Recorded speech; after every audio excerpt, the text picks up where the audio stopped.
Good evening. I'd like to call this meeting of the Planning and Zoning Commission to order. It's a special meeting, Thursday, April 7th, 2022. If we'd all please rise for the Pledge of Allegiance.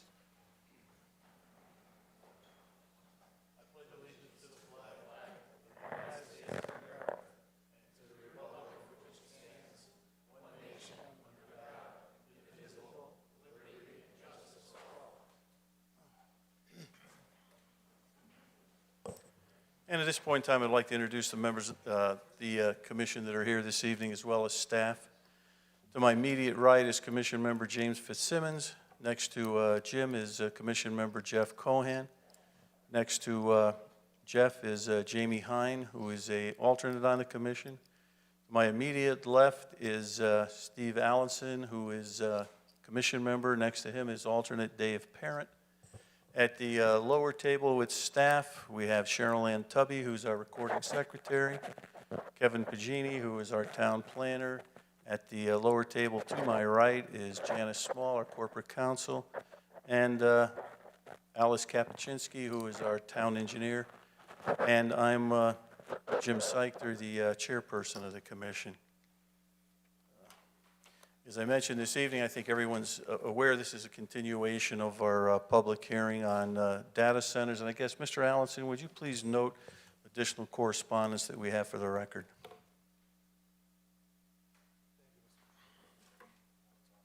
Thank you, Mr. Chairman. Do you want me to read the legal notice as well? We've already read the legal notice. If you'd like to reread it, you can, but I don't think you need to. Okay, not a problem. We have correspondence from Andrew and Eugenia Mays, received September 9th, 2021. We have correspondence from Kevin Pagini to the City Clerk of Meriden, mailed 9/9/21. We have... I think most of these items have been entered into the record in January, I believe. Correct. I'm just not sure where it stopped. Okay. Is okay. my concern. So I just wanted to be thorough. Sure, that's fine. Thank you. Correspondence to Eugene Livschitz, mailed 9/8/21, an interdepartmental referral from our fire marshal, date of receipt September 13th, 2021, interdepartmental referral from our town engineer, date of receipt 9/13/21, a proposed set of changes with a revision date of October 12th, 2021, a set of documents entitled Chicago, Illinois Data Center, undated that I can see, correspondence from Richard Leroux, from the Wallingford Land Trust, dated November 3rd, 2021. Correspondence to Janice Small Corporation Counsel, dated January 5th, 2022, from Gregory Toshi. Correspondence from Andrew and Eugenia Mays, dated February 26th, 2022. Correspondence from Thomas Quinn, dated 4/4/2022. Correspondence and photographs. It looks like the name signed on here was Rita. The date is 4/6/2022. I'm sorry, I can't make out the rest of it. Email correspondence from Kevin Pagini, dated 4/7/22. Email correspondence from the EDC, dated 4/7/2022. A clean version of the text amendment with a revision date of April 6th, 2022. Excuse me. Correspondence from Eva Massimino. I apologize if I butchered that. Dated 4/7/2022. Correspondence from Jessica Wysocki, dated 4/7/2022. Correspondence from Dennis Senaviva, dated 4/7/2022. And correspondence from Jessica Wysocki, dated 4/7/2022, along with a additional set of revised text amendment for the revision date of March 17th, 2022, and a revision date of January 4th, 2022. And I believe that's complete. Thank you. Yes, at this point in time, the way I'd like to conduct this, because there have been some changes to the proposed regulations since our January meeting. And I think as Mr. Allison noted, the most recent ones were of April 6, 2022. So I'd like to start off with our town planner and perhaps our town engineer going over what those changes are. And I have staff go over that. Then I'll come back to the, excuse me. Mr. Chairman, before we get started, just going back to the exhibits that we have, I noticed on 903-21M, which is an email from Mr. Pagini to the commission members, it lists all of our personal emails. I mean, is there any way that that particular exhibit can be redacted in some way? I mean, I just have a concern that. Sure. I guess Attorney Small, there would be no legal reason why we could not redact the individual's emails, can we? Or would there be? Not necessarily. Not necessarily as simple as you think. I mean, if that's the email address that you use for correspondence, I'm going to have to take a look at it. I think that could be problematic. You might want to create one that's special for the town business, but. So at this point in time, you're saying that you're not certain, but you'd Yeah. probably want to look into it. Is that fair to as say? the night goes on, and we could talk about it. No, fair enough. I just think, that's a concern that probably I'm not the only one up there. I mean, that has. certainly, so, if you're sending emails, if anybody sends an email to any town department, that becomes a public record. So, I'll think about it, but I think that's problematic.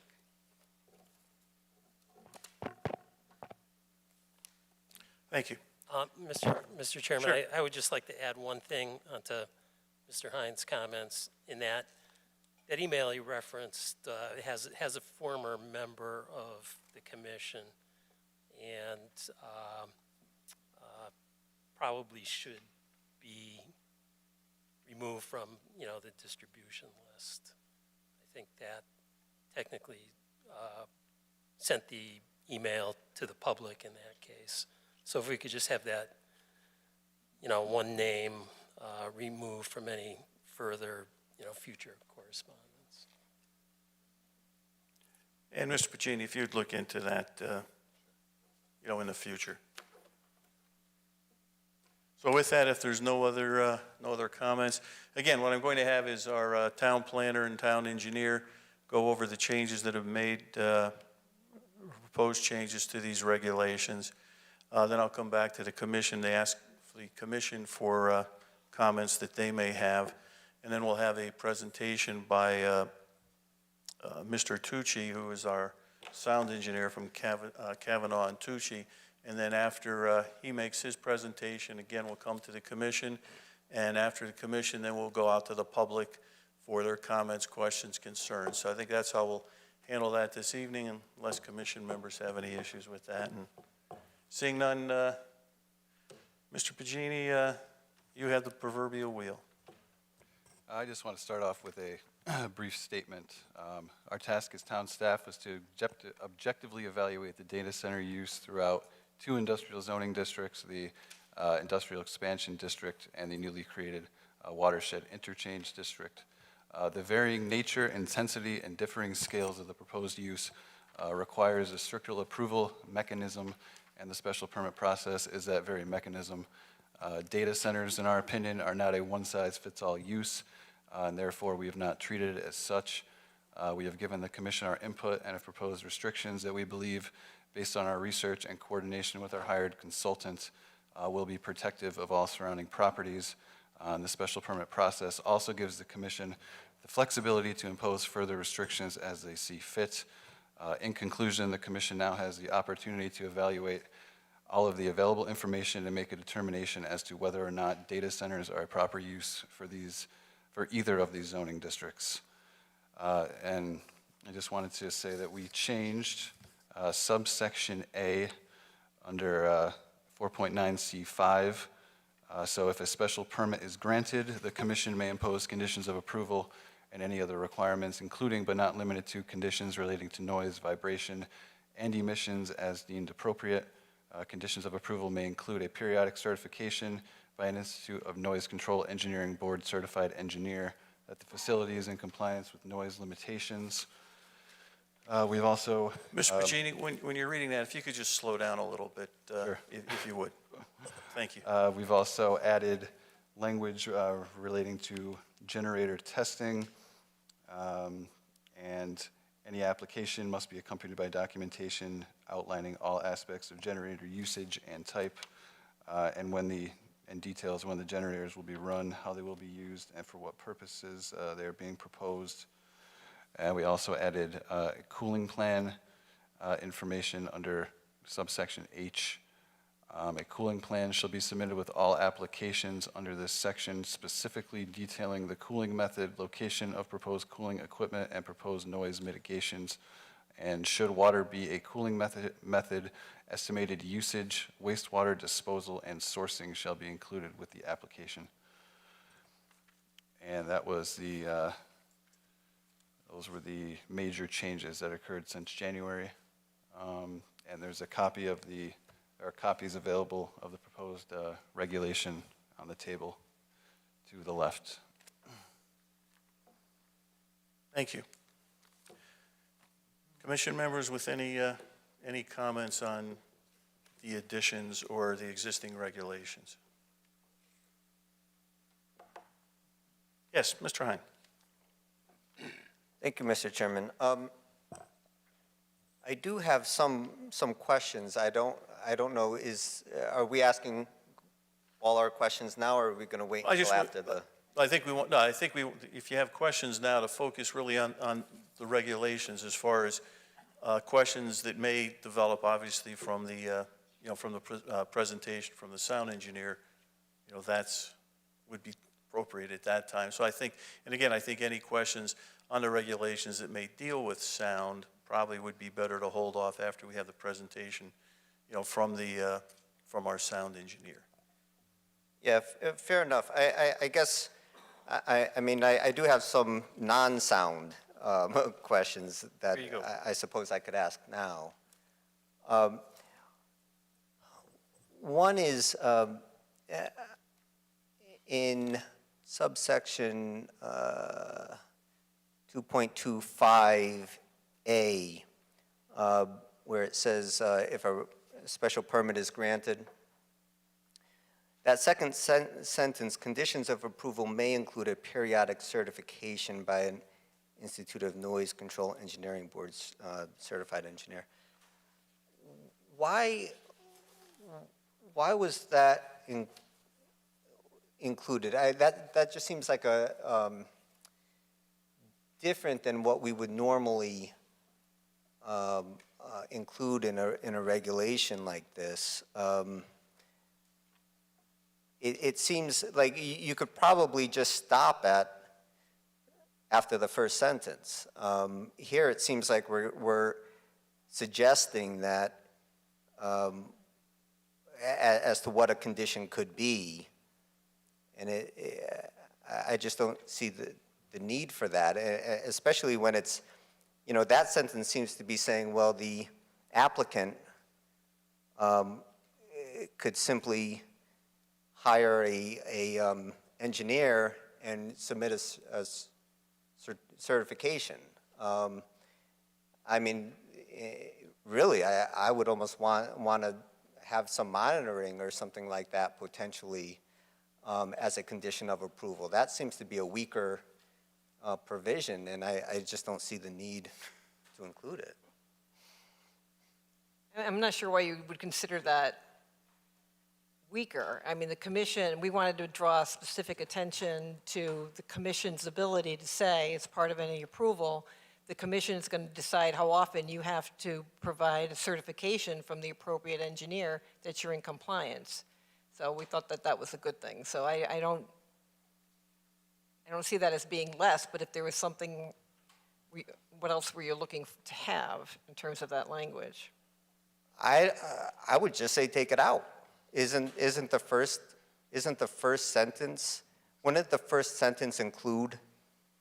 Yeah, I do believe it would, but I thought I thought there was concern that the idea that there would be monitoring on some level was of a serious concern, and so we added it to just draw specific attention that that would include making that a requirement.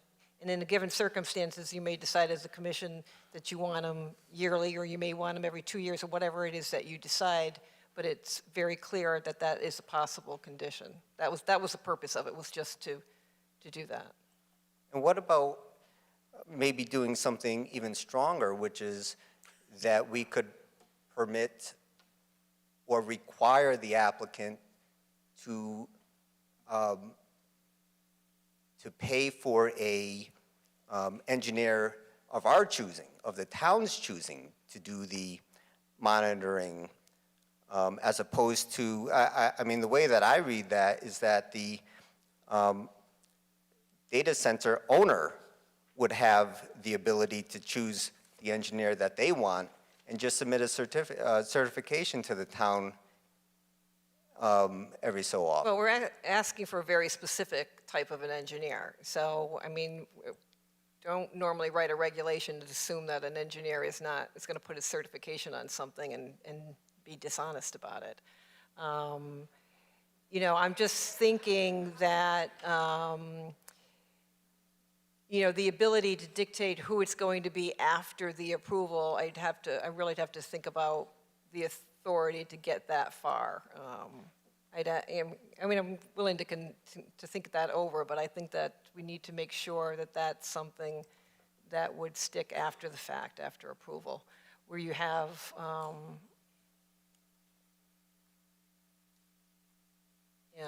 I'd have to think about that when we take a look at that, but. Yeah, I mean, it seems to me that we have a lot of leeway as to special permits and conditions of approval, and we certainly do it for traffic studies. When we have an application, the applicant's required to pay to have a peer review. It's right, and there's no problem with that in the scenario, but you want something post-approval. That's what I would have to, if you want to dictate who it's going to be and control that after approval is something I would have to further investigate. I think I need to investigate that further, if that's what you're interested in. Yeah, no, fair enough.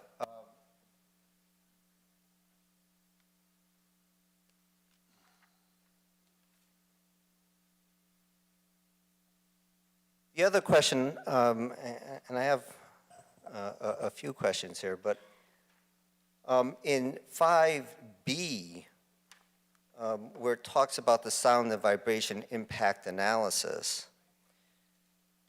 does that include, would that also include generators? Yes. Under all aspects of the proposed development. Okay. Well, the reason why I ask is because in 5D, there's a separate section talking about generators, and it says that all testing must be performed during the time of day with the loudest ambient noise levels.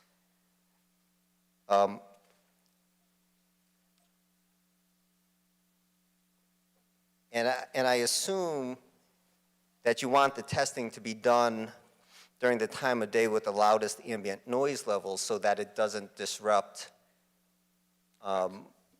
you know, the surrounding area. But if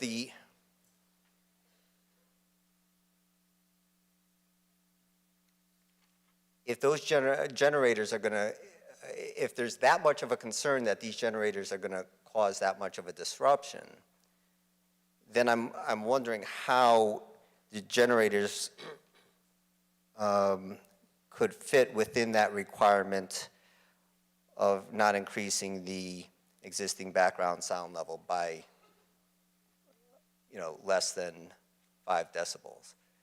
And that's why I asked the question, because it seems like there's a concern about how loud these generators are going to be, so we're requiring the testing to be done at the loudest No, time of for day. clarification, the testing, and this could be clarified, the testing that we're referring to in that section is that routinely, once it's in operation, they are tested to see that they function. So that's not the sound testing, that's when they're operating the facility, they engage in testing of them. It's either every couple of weeks or once a month. So that's the testing that we're talking about here, and we can clarify that. Yeah, no, that's my understanding as well, but we're requiring that testing to be done during the loudest ambient, during the time of day with the loudest ambient noise levels. Right. So that presumably, so that it doesn't disrupt the surrounding area, right? You're not doing it at night, you're not doing it during a quiet time of day. Why? Because these generators are loud, correct? Right. I mean, that would seem to make sense. But then I go back to 5B and the requirements of the sound and vibration impact analysis that requires the applicant to show that none of the equipment, including the generators, are not going to increase the existing background sound level by more than 5 decibels. And to me, I think that's, I wonder how that can be. I mean, if these generators are going to be that loud that we're requiring testing to be done at certain times of the day, particularly loud times of the day, then I wonder how they could ever meet that requirement in 5B, and maybe Mr. Tochi will be able to explain that. But that's why I was questioning why, if that analysis would include the generators.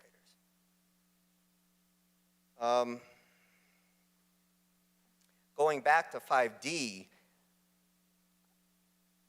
I think that paragraph should say all testing of generators must be performed.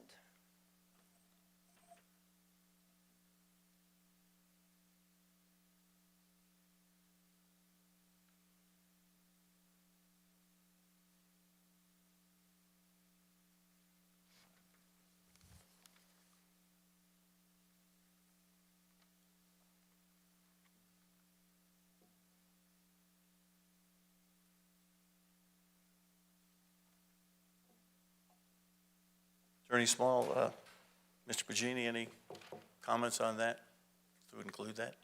That's fine. No problem.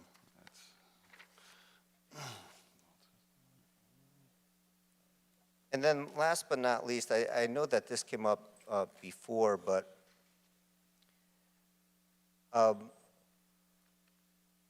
in 5B, we use the term perceptible, or create vibration levels to a degree perceptible to the neighboring properties. I just think we need to have a better description of that. That is just going to be... What would you like to see? I'm not sure, because I'm not a vibration Well, perhaps that could be a engineer, discussion when but- you have Right. the presentation. That's directly related to the sound evaluation, so. Yeah, I just think that that's going to be a problem.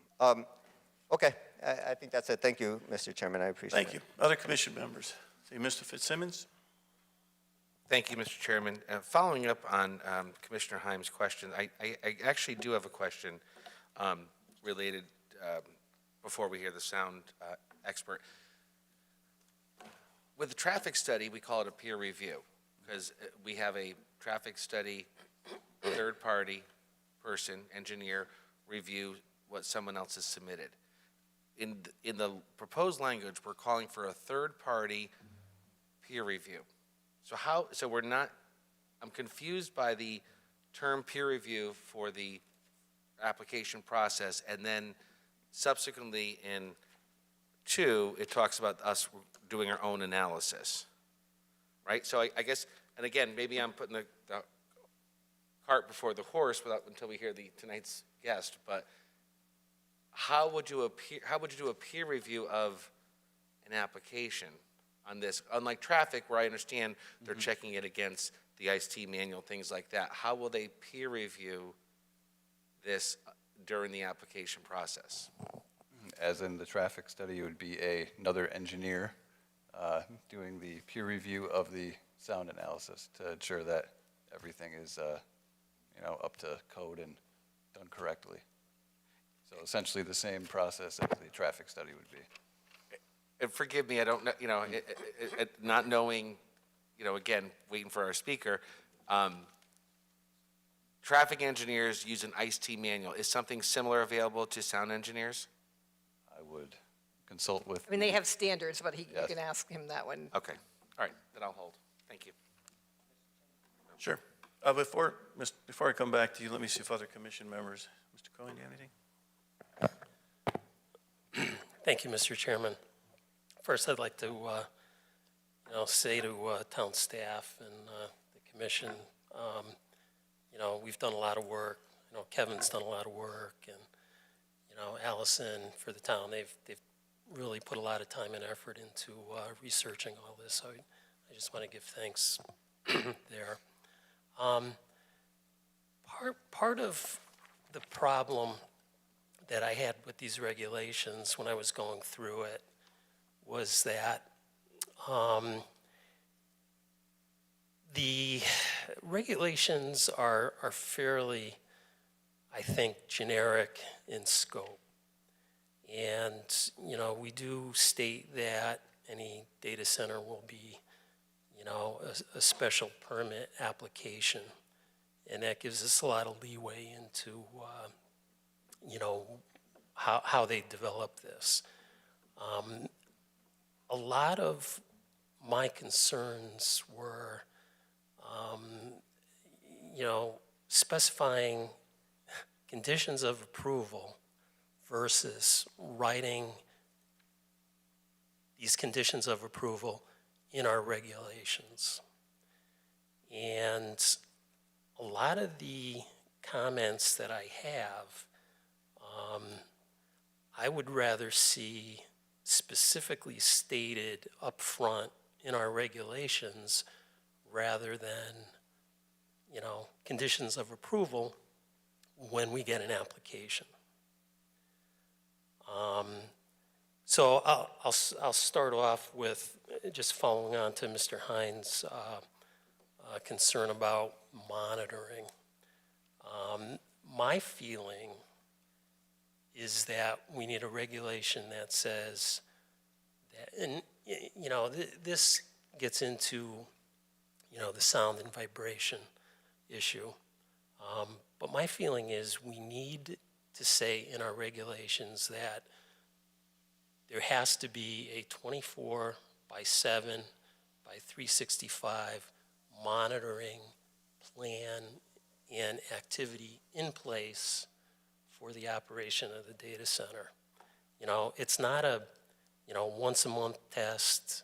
It's not a 6-month test. It's not a 1-year review. It's a constant, day by day monitor, like a seismic, earthquake monitor or something like that. And that has to be reviewed by either the owner of the data center or, a weekly review by, somebody that the applicant, has on retainer. But I think that's critical as far as our regulations to begin with. I think, that would be something that would be a condition of approval. But again, I'd like to see this have a little more teeth in the regulations up front so that, the applicant knows what's expected going in. That being said, I'm just going to list off a bunch of other things that, I feel are potential, things we should incorporate into the regulations. And again, they could fall into the conditions of approval. But based on, my experience on the commission here, once we get into the conditions of approval, they seem to just be kind of rubber stamped and not really given a lot of, meat. So anyway, we talked about the generators and any type of, air conditioning, chillers, and, I think the sound engineer will get into this a bit. But we need to make sure that, these are produced and, built to specifications where none of this, as the commissioners have already stated, they're not going to be hearable off-site. There's a lot of things that actually go into the operation of a data center, and Mr. Hine alluded to it as far as, when they test the diesel generators, when they test the equipment. I think we need to put language in the regulations, stating that these operations are not going to impact the residents. And, I think we should, specify some reasonable times of day, middle of the week where, people are at work, where this can't be done on a weekend.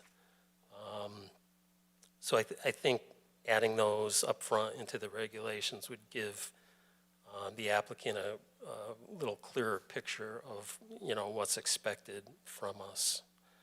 One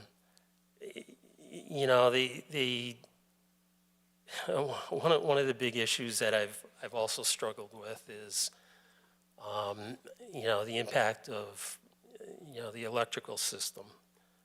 I think we need to, really get into a little bit more specifics as far as peak shaving. I really haven't, and maybe this is a little out of our jurisdiction, but I haven't really heard too much from, Wallingford Electric as far as impact. And I'd like to see, something in our regulations where the data center has to do some type of peak shavings during the summer, whether it's running on batteries, running the diesel again at times that aren't impactful to the neighbors. I'd like to see the applicant have to purchase some carbon credits when they construct these data centers. They talk about the clients, trillion-dollar companies who are potential occupants of these. And I know Microsoft and some of the big ones are really heavy into purchasing carbon credits. And I think that, we should add those into our regulations as well. The amount of power that these things are going to draw is going to have a significant impact on the environment. I mean, the electricity doesn't come for free. And most of the, well, I won't get into that, but I'd like to see green data center design and building requirements, and that's part of the carbon credit issue I have. The other thing that I'd like to see as well, and one of the residents brought this up in their very well thought out correspondence. You know, our town ordinance as far as construction times is way out of whack. And I'd like to see the town adjust those hours, review those hours for a little bit of a more reasonable construction schedule. And, you know, if I need to read that into the record, I will. But based on those hours, that to me is unacceptable because, you know, where these data centers are going to reside next to the neighbors. Let's see. Do you have a list of what, I mean, I can bring it to the ordinance committee. I can tell you in, I don't I got it remember right them, here. I don't remember them off the top of my head. okay. As to what you would want different. Yes, right now, it's 5 a.m. to 10 p.m. on weekdays.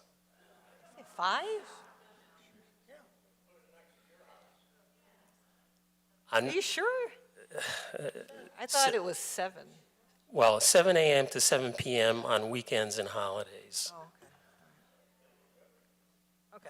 Okay. So those are, to me, are totally unreasonable.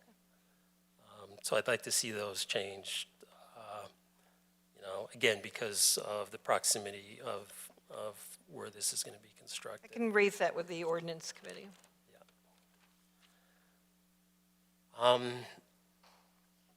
We had a lot, I think I'm done. We had a lot of iterations as far as revising the regulations. And again, thanks to Mr. Pagini and Ms. Kapuscinski, our town engineer, for doing all this work. I think right now that's all the comments. I had comments all over the place, but I think I'm set. Good, thank you. Thank you. Anyone on this side with questions? Mr. Parent? No. No? He raised the thing on the construction, because I read. If you pull your microphone a little bit closer, Okay. please. Well, not that close. But in my own notes, I said, need response to A&E letter, that's the name of the people who wrote it, regarding the construction build-out, and that was in Exhibit 903-31A. And the way that the rule regulation is, that doesn't seem feasible, and it would seem that you'd almost have to be restricted to 140-hour shift because otherwise you'd be paying overtime, which I would really raise the construction costs. But actually, I need to say no more that Mr. Fitzsimmons' concern is extremely well taken. That, no, we do not, and before a contract or before a permit could be granted, I think we'd have to know exactly how much construction time is going to be involved, because if we took the letter, I mean, it would be maybe 15 years of this going, you'd be one after another. Now, this is only one particular proposal.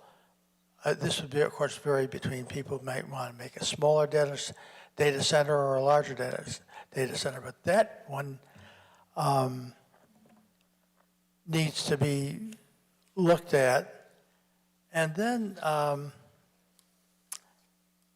there is another letter, an A&E letter, that a person wrote at 903-21, and we're going to get a little bit disturbed about that.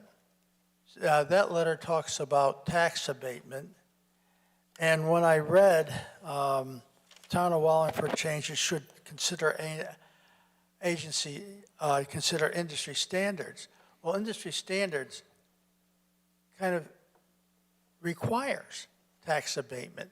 And to which I'm saying, get a little bit perturbed, for lack of a better word. I'm saying, we're going to do all this. We're going to have this situation that hopefully, or better not be disturbing to the nature, to the surrounding neighbors. But even if it is, we have to almost are forced into granting tax abatement. And I'm saying people with a lot of money, which is the firms, getting tax abatements. That somehow bothers me. Now, if that's outside the scope of the regulations, fine, and then remarks, I do remarks, but I say as long as we're talking about this, it's not only the operation of the data center when it's completed, it's getting the data center completed and then the tax implications that go along with it. And those things, quite frankly, I find disturbing. I think, first of all, that has nothing to do with these regulations. Exactly. And as far as, I'm sure Attorney Small can get into the weeds about taxes and tax abatement. I mean, in a nutshell, there's not property tax payments that are made, but there's payments in lieu of taxes to the town that are being made. So, again, those issues are not part of the regulation, but again, when we talk about tax abatement, yes, taxes are not being paid on data centers if they're above a certain level, but then there's a provision with the host agreement, again, Attorney Small, correct me if I'm wrong, where they have to make payments in lieu of taxes to the town. I So understand. again, I think at this point in time, to get into that Okay. discussion, I don't think it makes there's any purpose to that at this point in time. Mr. Hyde, I believe you had one or two comments, additional comments you wanted to make? I did, Mr. Chairman. Thank you so much. And I was remiss initially by not acknowledging all the hard work that has gone into this. So thank you very much. These regulations have come a long way and have been improved since we started. There's a couple other questions that I had. One was, at the last meeting, one of the things that I had brought up was that there was no express provision in these regulations that essentially says, an increase by more than an increase of the existing background sound level by more than 5 decibels would be a violation. And I still have a problem with that because the only reference to that 5 decibel requirement is in a section that deals with the sound and vibration impact analysis. And my concern on that, and I don't want to give this up because I think it's a real concern, is that somebody presents an applicant comes to us with an analysis that shows that a particular data center will not increase the existing background sound level by more than 5 decibels. And based upon that, we then approve the application. And the data center is constructed, and a developer, an owner, spends millions upon millions of dollars to create and build the data center, and the system gets up and running, and then, lo and behold, we find out that the system, that the engineer was wrong, the analysis was wrong, and the system is now creating noise levels above the 5 decibels. And litigation ensues, and the two parties are now in court, and the applicant the applicant's argument is going to be, listen, we presented this analysis, we built this data center to a T pursuant to the plan. We didn't do anything wrong here. And we will not have anything to fall back on to say this is a clear violation of our regulations. Because technically, that applicant will have complied with our regulations by presenting that analysis. And I don't see what the downside is to include a provision in our regulations that says that any data center that produces a sound that is 5 decibels above the existing background sound level is in violation of our regulations. We're in a much better position if we have that provision in the regulations, and there's no downside to having it. To me, I think that should be included. The second thing is that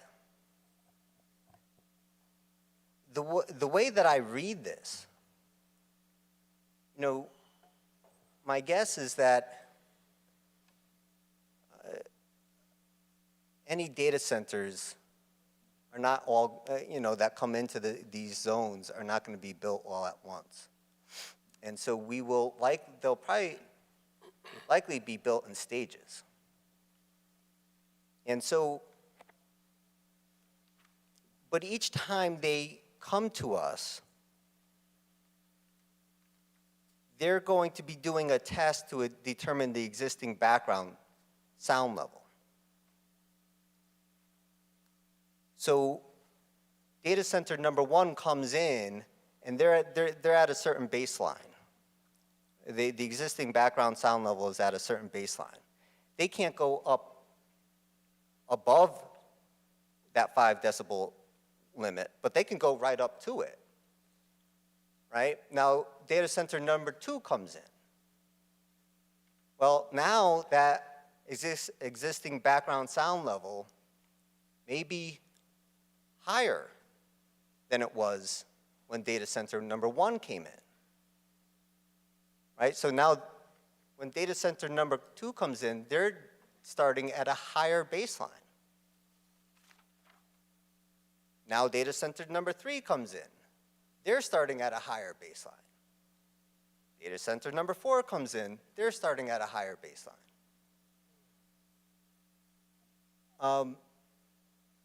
That, to me, is concerning with the way that this is set up. I sort of, maybe somebody can answer that for me, but that to me is a little concerning because I don't think we're going to get one application for these things. And I can't think we can, I don't think we can just assume that we will. So those are sort of my comments. I don't know if anybody has a response or. Well, I think that can probably be discussed with Mr. Tachi, and then we can go from there. We can revisit it after, and perhaps he has some comments on that. Yeah, Mr. Cohen. Thank you, Mr. Chairman. I agree completely with Mr. Hine, and his comments refresh my memory on one other thing I did not mention as far as my 24/7/365 monitoring, and it kind of equates to his comments, is that, yeah, what do we do if, they exceed the limit? What is the resolution? What is the, how do we solve that problem? Do we shut, what's the enforcement that we have? What can we do? And I think I'd like to see again, you know, something in the regulations stating that explicitly. Thank you. Thank you. Any other commission members?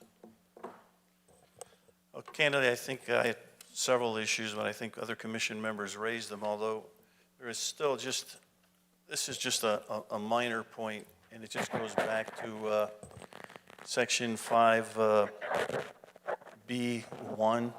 where it talks about the bottom of the page, in all cases in which the commission determines the peer review of the applicant's noise and vibration impact. I mean, that should be, that's just a small point, but it should be sound and vibration. We call it sound and vibration, you know, in other areas. And then just another, perhaps just a better explanation, or so I understand it. Again, we're on, it's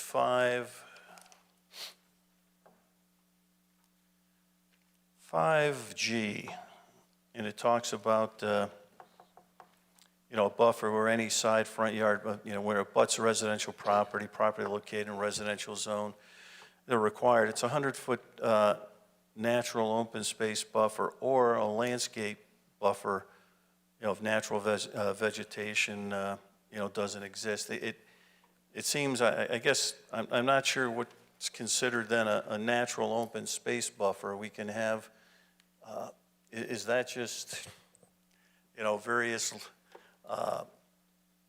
low-lying vegetation, where in one case, if we have that, you don't need this berm. No, you always need the berm. So the berm, so is the proper thing then or?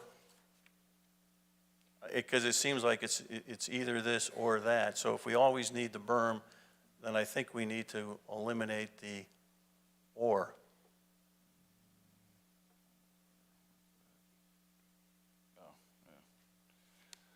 So I know in some notes that you sent to us, you know, you'd mentioned the way Well, that read, that it was, that you needed both. Well, the intent was to have, if the open space buffer didn't have any, you know, clear vegetation, it would need to be landscaped.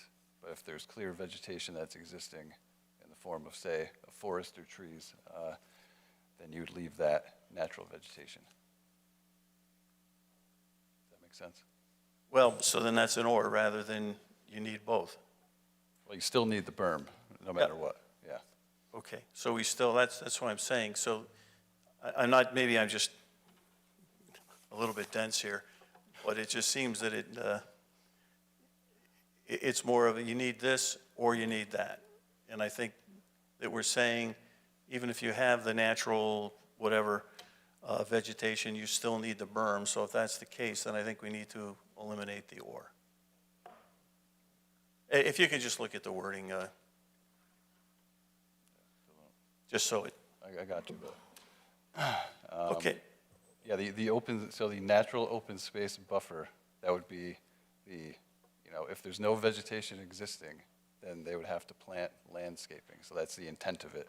So either they keep the vegetation or they have to plant landscaping. So that's where we wanted to catch both situations. Again, that's, I just want to be clear. Yep. It's just still confusing to me, but maybe it's just me. All right, if there's no other comments from the commission, I think at this point in time, we'll go to our kind of our main presenter that everyone's, I think, looking forward to, which is George Tucci of Kavanaugh and Tucci. And I believe, sir, you have a presentation that you're going to be doing for us. And I'm going to move over to here so I don't get blinded.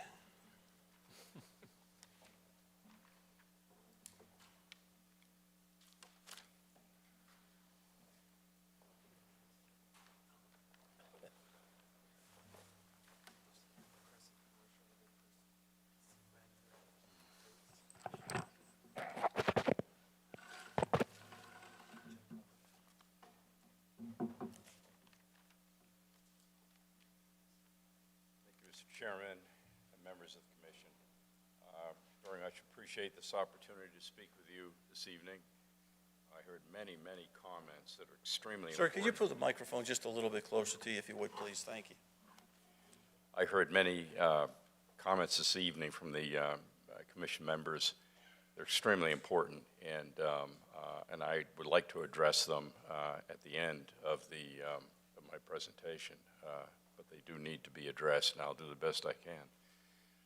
Again, my name is Greg Tachi. I'm a senior principal consultant at Kavanaugh Tachi Associates. We're consultants on acoustics. We work on environmental problems, environmental facilities like data centers, trucking facilities, and so forth, as well as the acoustics and vibration in buildings, mechanical equipment, and do sound system design and so forth.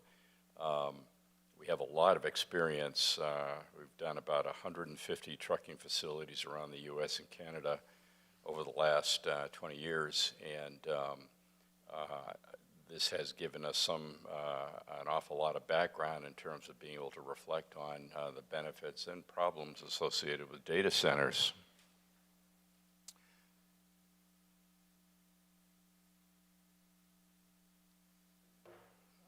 Pretty much went through this. We were founded in 1975 by myself and Mr. Kavanaugh, and we've been involved with industrial facilities, package distribution centers, which is a big growth area right now because of online ordering. Solar arrays and energy storage is another important area that is growing, and we're also very much involved with large residential and commercial development as well as data centers. Now, in environmental acoustics, the major concerns that come out are trucking and exterior HVAC equipment. Now, in data centers, after construction, trucking there's no operational trucking to speak of, just service trucking, and that's it. Emergency generators, though, are a very large part of data centers and one of the main sources of noise. Refrigeration systems within, cooling systems within data centers are also important. Fortunately, they're quite controllable, and we'll talk about some of the controls that would be used for cooling of data center equipment. With trucking, backup alarms, trailer connects, disconnects, pallet loading and unloading, and 24-hour-a-day operation, these are really problems that make trucking a special concern, especially at least for us, in assisting others to plan. Fortunately, we don't have that, but in data centers, we have a real concern about rooftop equipment, emergency generators especially, and again, we have the advantage of no operational trucking. Now, why do we have what does a regulation do? What a regulation does, the intent of it is to take the subjective and try to put it to quantify the subjective reaction of people so that we can create a number by which we're able to assure or reasonably assure that the subjective quality of a facility is going to be acceptable in the community. The big question that gets asked is, well, how noisy will it be? To some extent, that judgment about how noisy something is has a lot to do with the extent of habituation. That is, are people used to it? Is it something that's already in the environment? Data centers, in this case, in Wallingford, is not the case. It would be a new source. The second item, which is among the more important, is that people judge a facility being noisy, not so much by how much noise it makes on its own, but how it compares, how that noise compares with the pre-existing background. This is why the proposed addition to the zoning regulation is couched this way as a permitted amount, a permitted margin above the existing background serving as a benchmark. And it was brought up earlier that this creep in background sound from one facility adding to another is a concern, and I have some thoughts on that. How is sound quantified? This is something that we use to describe the range of audible sound that people have some experience with, all the ways up to jet aircraft down to quiet areas of a concert hall. I think that one of the things that people always ask us in meetings like this is, well, how loud will it be? Will it sound like the fan going on up there in the supply air grill? And trouble is those are out of context examples, and it's really hard because people judge them as sometimes as acceptable, other times as unacceptable. The best way to do it is the way that we're talking about here, that we have an existing background outside in the environment, in the community, and that ends up acting as a benchmark, which we're going to make a slight increase to. Now, we're always asked, well, how loud is it? You know, how loud is it out here? Well, this is a 10-minute sample that was collected and published by EPA in the condensed levels document back in the 70s, and it's still quite relevant. And you see here sound level, which is on the A-weight sound level is the left-hand scale there, the ordinate, and along the bottom, the x-axis is 0 to 10 minutes. This is a 10-minute sample. And during that sample, we see car pass by. This is, by the way, a location just sitting by the corner of a road at the curb. And a plane flies by, and the sound level creeps up, and then as a plane leaves, it drops down again. Then noisy car drives by, creates the highest level that occurs in this particular sample. That level is about 73 dB.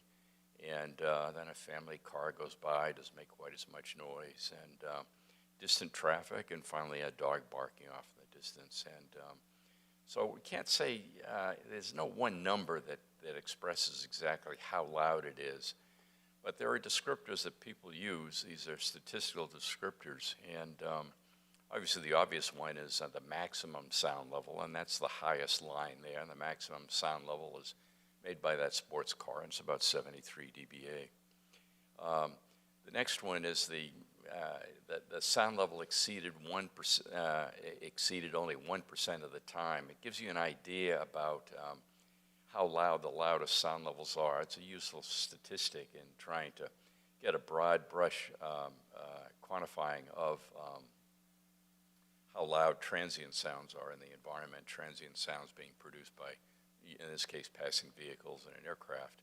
Data centers, incidentally, don't have much in the way of transient sounds. They tend to be continuous sounds.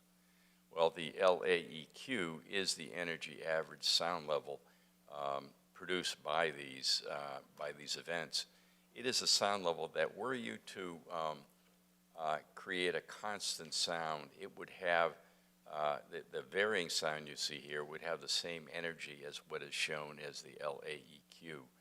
Energy average sound level. That's the one of the middle lines there. But finally, the background sound level, the sound level that we use as a benchmark, as a basis for allowing facility sound to exceed by a limited margin. That is the background sound level. It's the sound level exceeded 90% of the time. Well, in this case, the background sound level looks like about 42 or 43 dBA. It's the sound level in this 10-minute sample exceeds 43 dBA for 9 minutes total of the 10-minute sample.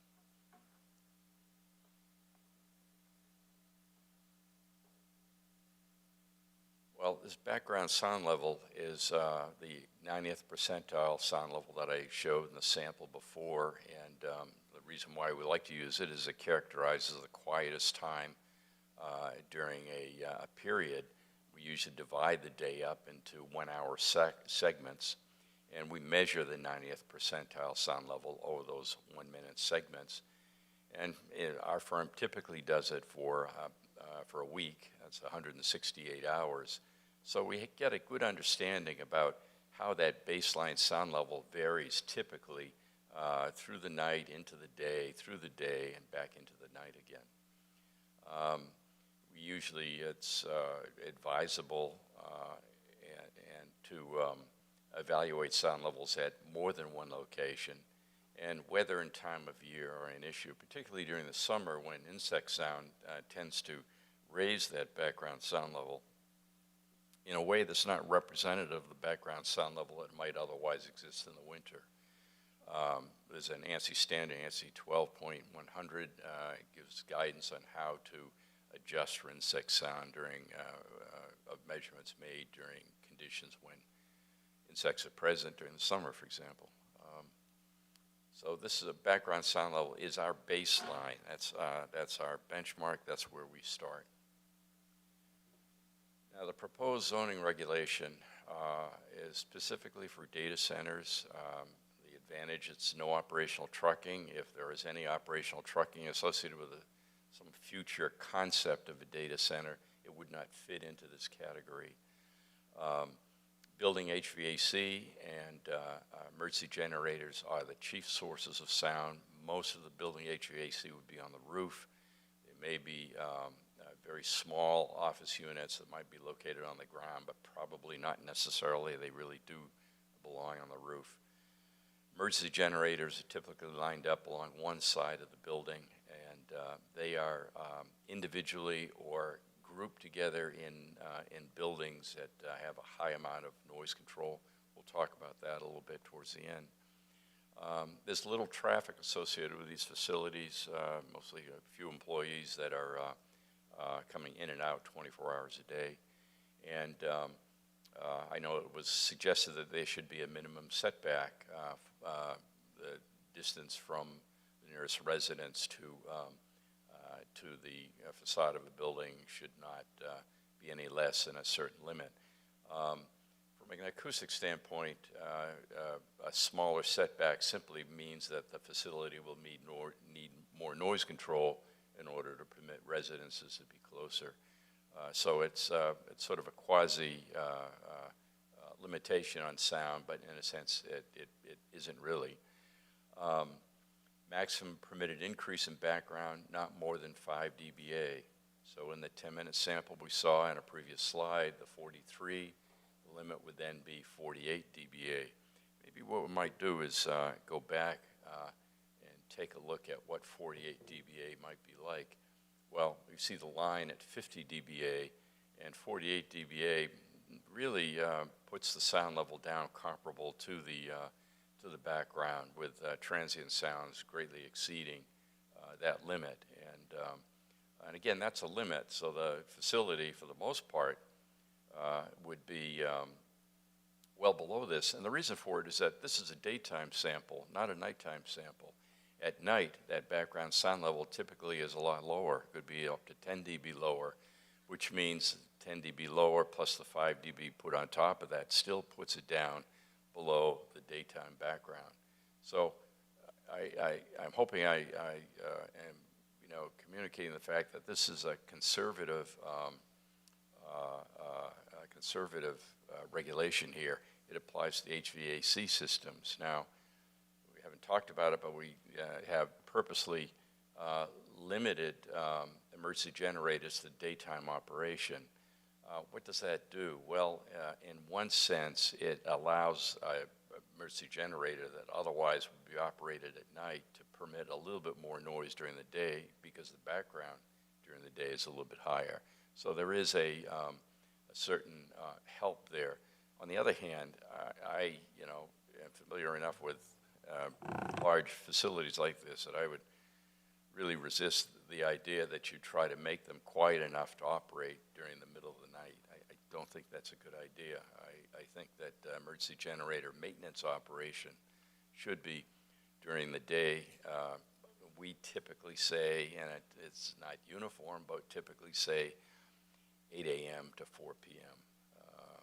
That's my initial thought on this. When we look at the background data, that latitude may shrink, it may be larger. The reason for it is that people are active usually during the day, and so they'll be less sensitive to what sound is permitted. And so we think that that's a reasonable advantage. Now, emergency generators, facilities, data centers have a lot of emergency generators that typically 1,000 kilowatt commodity units, and instead of having one or two very large ones that would be considerably larger than that, they have these small generators that come on the back of a truck and are put into enclosures, and they are maintenance operated. Now, I don't know what the rule is here, whether it's monthly or weekly, but we had expected they'd be weekly. So there'd be 2 or 3 tested probably between 8 and 4 p.m. At one time for an hour, and those had shut down. They'd do another 3 or 4 or whatever, so there'd have to be a program provided, and the noise control has to be such that any combination of maintenance testing would meet the design goals. It would not be appropriate for them to test everything all at once. Well, they normally wouldn't want to do that, but I think that the plan that the proponent would provide needs to be fairly specific about which generators would be maintenance tested when. And now, the matter of peak shaving is more difficult because peak shaving typically runs more 4 to 7 p.m. or 4 to 6 p.m. Is my understanding. So that would be would probably cause the generators to be either broken into 2 groups, one used for peak shaving that would have more advanced noise controls on it, or the whole facility would be made in order to be able to be quieter and acceptable during those more sensitive hours. Now, background sound levels at 4, 5, 6 p.m. are more sensitive, but that's when people come home, they turn the grill on. This is things we run across all the time, and they're really, it's an important thing, and that's why we like to see 4 p.m. as a stop. But if we go in, if there is peak shaving permitted, a special consideration is going to have to be made of that. How that might be written into a regulation, I'm not sure. I certainly know when it's acceptable, but to write a regulation that's, without seeing it, the facility ahead of time and looking at what the potential problems are, that's difficult to do, and there's some other consideration that may have to be made here.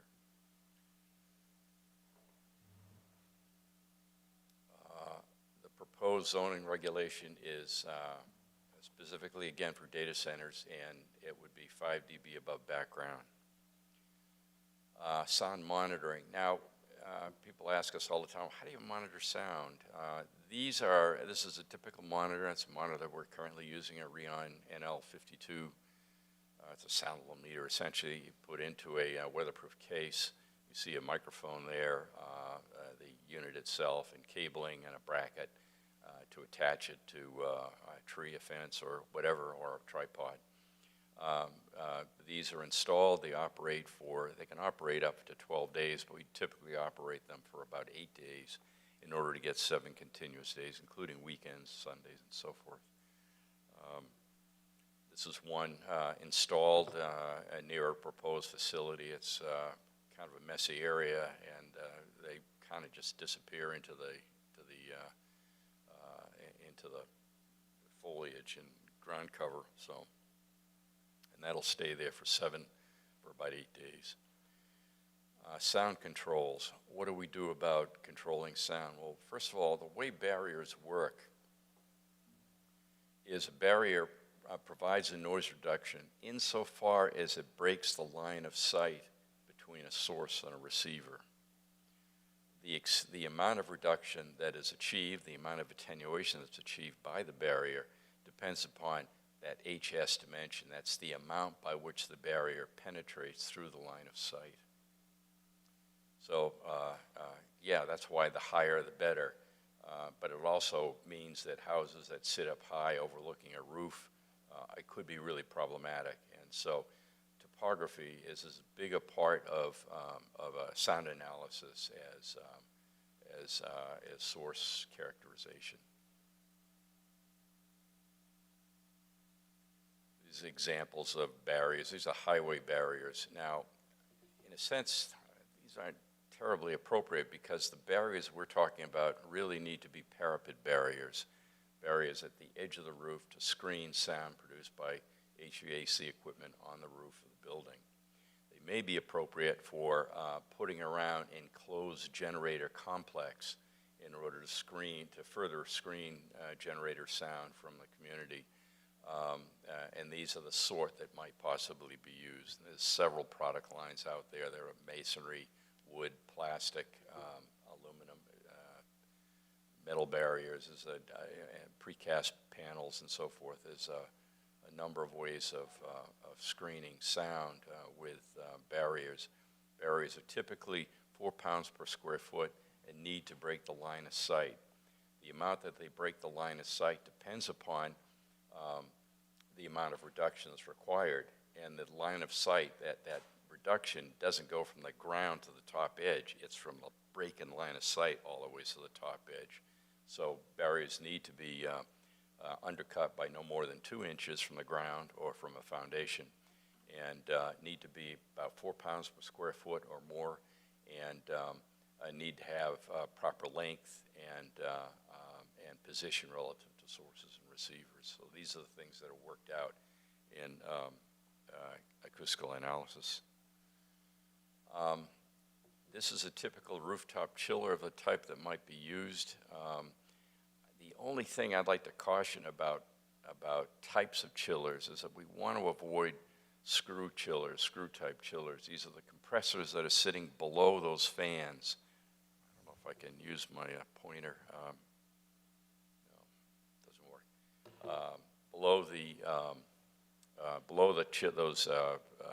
You see at the very top these round scrolls. The fans are just below those scrolls, and the slanted sections are the coil sections. And below the coil sections is where the compressors are located. There are 2 things that can be done: use a different kind of compressor other than screw type, or house the compressors within the building.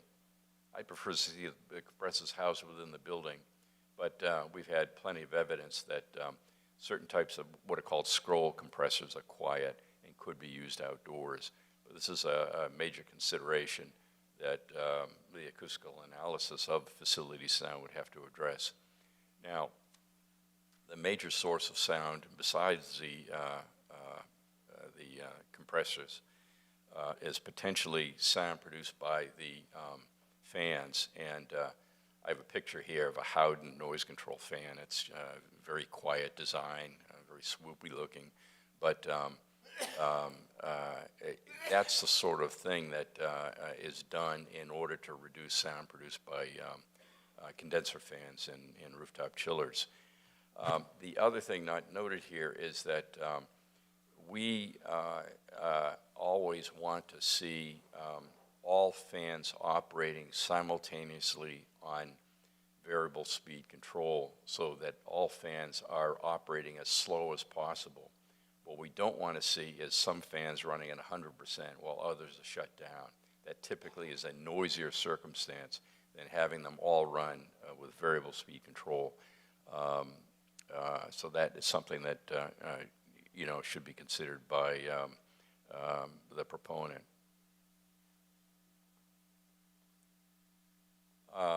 Duct silencers is up on the upper left is a typical duct silencer that would be inserted between a fan discharging air out to the environment in order to reduce fan sound transmitted outdoors.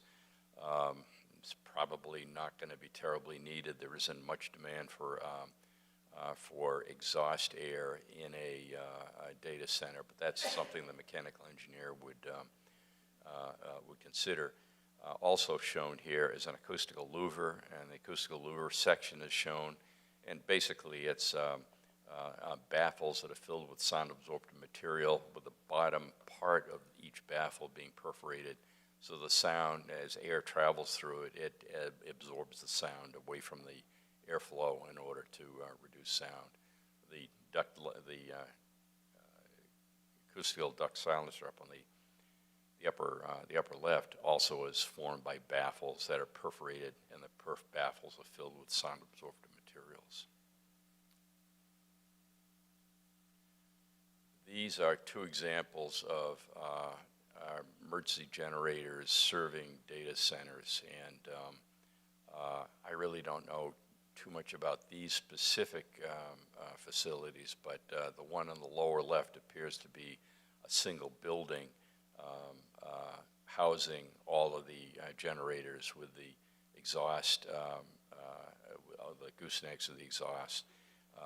The facade of the building you're seeing is likely air discharge through silencers, and the example up on the upper left is where the generators are housed together, but in probably 2 generators per enclosure. Generators can be very successfully controlled with enclosures.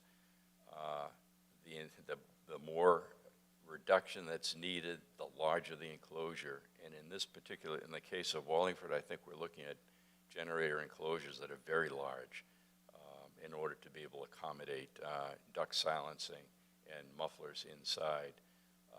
And then the proponent more than likely is going to opt to have a noise barrier on the outside for the screening sound. So this is the sort of the style of control that would be used here. What's the study process? First is to develop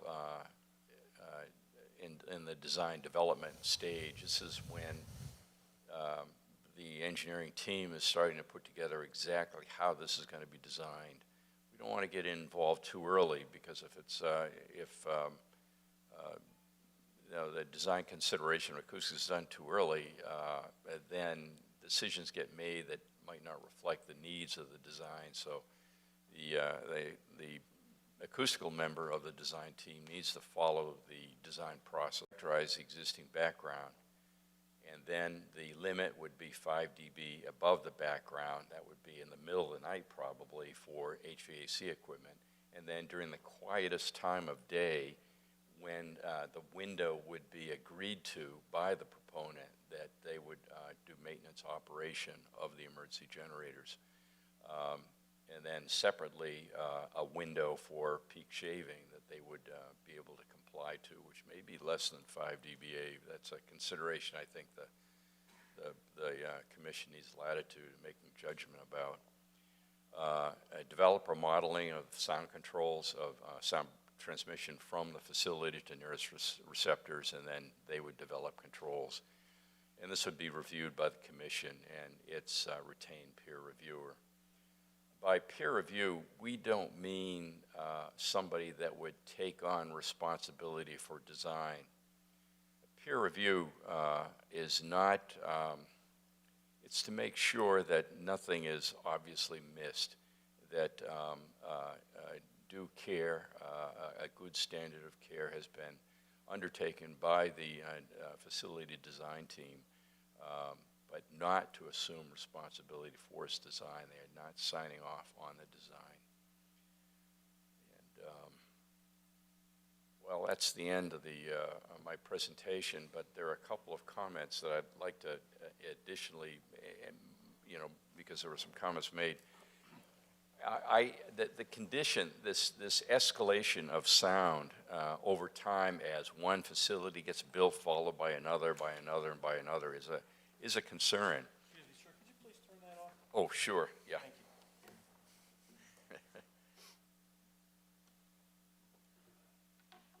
you. Okay. That's fine, thanks. That's a concern, and one thing that comes to mind is if there is a general plan for where data centers would be located and where housing development might occur, the town could, through the developer, do a town-wide survey in order to set limits on the basis of the existing ambient sound level prior to construction of any data center. That would avoid that escalation problem that you do appropriately mention.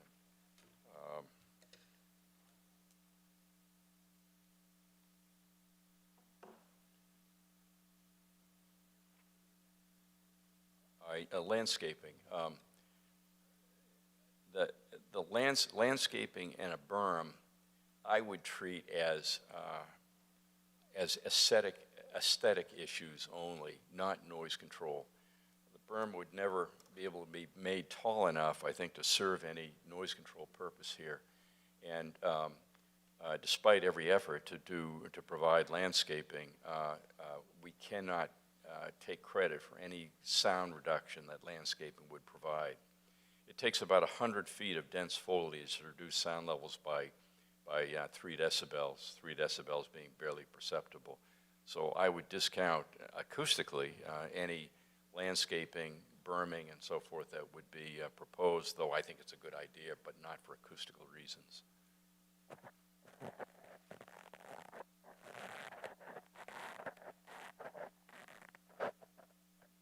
There were several comments made regarding obligations of the what leverage the town has over the proponent, and that is a sticky question. And a couple of comments were made. One of them is regarding permanent sound monitoring. We've actually been involved with permanent sound monitoring, and our experience has been that it got set up. It cost about $1,500 a month to operate, and it just never got looked at by either the town or the community. I'm not discounting it completely, but it is difficult to do well and meaningfully because the microphone needs to be at the second story level of a home, because that's where occupied spaces are concerned. And it would be doable. It gets done at airports all the time. Its interpretation can be difficult, especially if it's far away from a residence. It's best to have in design determine what the sound level should be close to the facility, say 500 feet, 300 feet, whatever, and then that tied to what the sound level of the nearest occupied residences would be.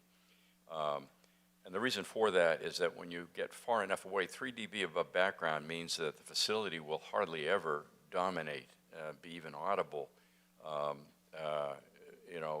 at the monitoring location. And it just makes monitoring data just birds and cars driving by and so forth. So I think it's not terribly meaningful. I think the more meaningful place to put a monitor is close to a facility where the relationship between the sound level at that monitoring location and nearby residences has been established through computer modeling.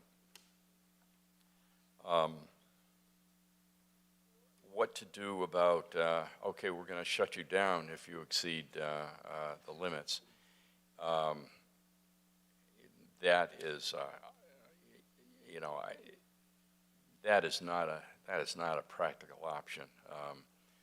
I think the way to do this is for the design to have some provision for further noise reduction being added if it proves to be problematic. This mostly is going to come up not so much with HVAC equipment, because that can probably be adequately screened. That test methods and standards for publishing data are very good for HVAC equipment. So emergency generators are a bit tricky, and one of the things we're concerned about is beating of sound when you have multiple generators operating. Now, if you have a situation where you have many, many generators, but you're only operating 2 or 3 of them at any one time for maintenance purposes, and they're disparately located and screened from the community, beating probably won't be a problem. But it is an attention that needs to be paid by the design team during during the design. It's so much easier to institute controls, better controls up front than it is to try to go back and fix them afterwards. And that's something the design team should be able to confront and present an argument for.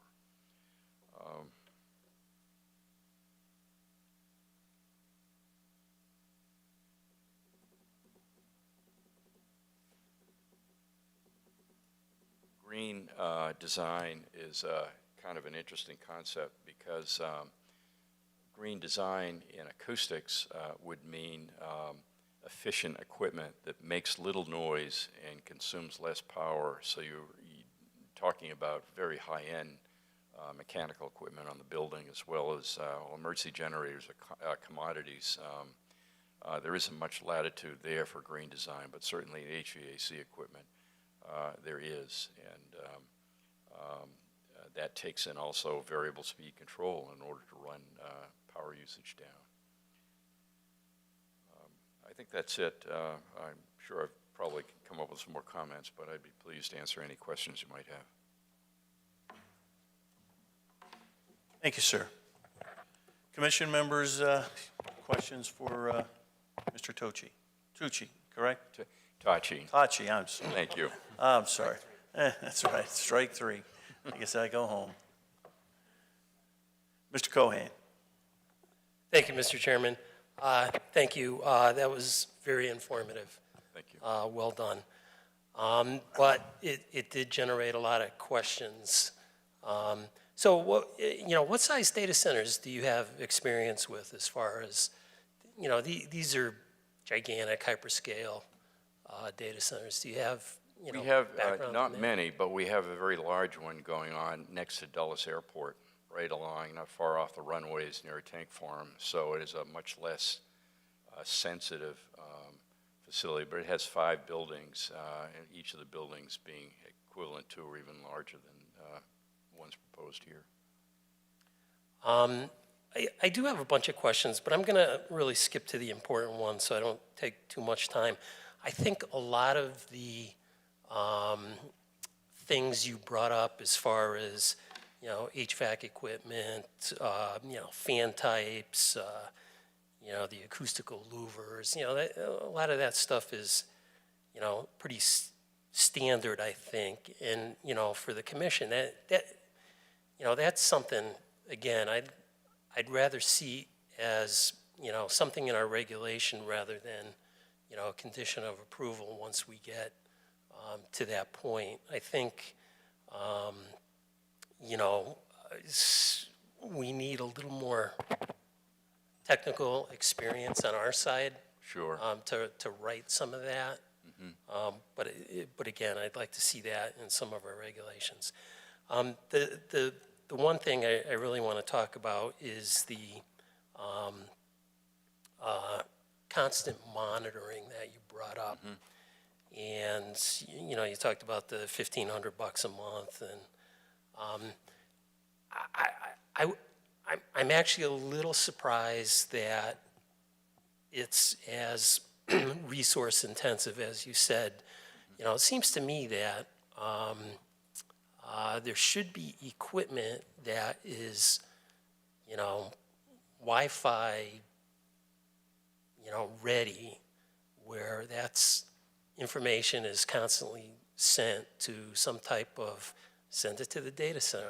That's what it's there for, where it's going to record that information, produce a real-time graph of exactly the sound that's occurring. And I agree with you. I think, the monitor should be, on the grounds of the data center and not, across the street over on somebody's house. But it seems to me there should be an application that does real-time monitoring, and then when it hits a red line, there's a warning in the data center that goes off.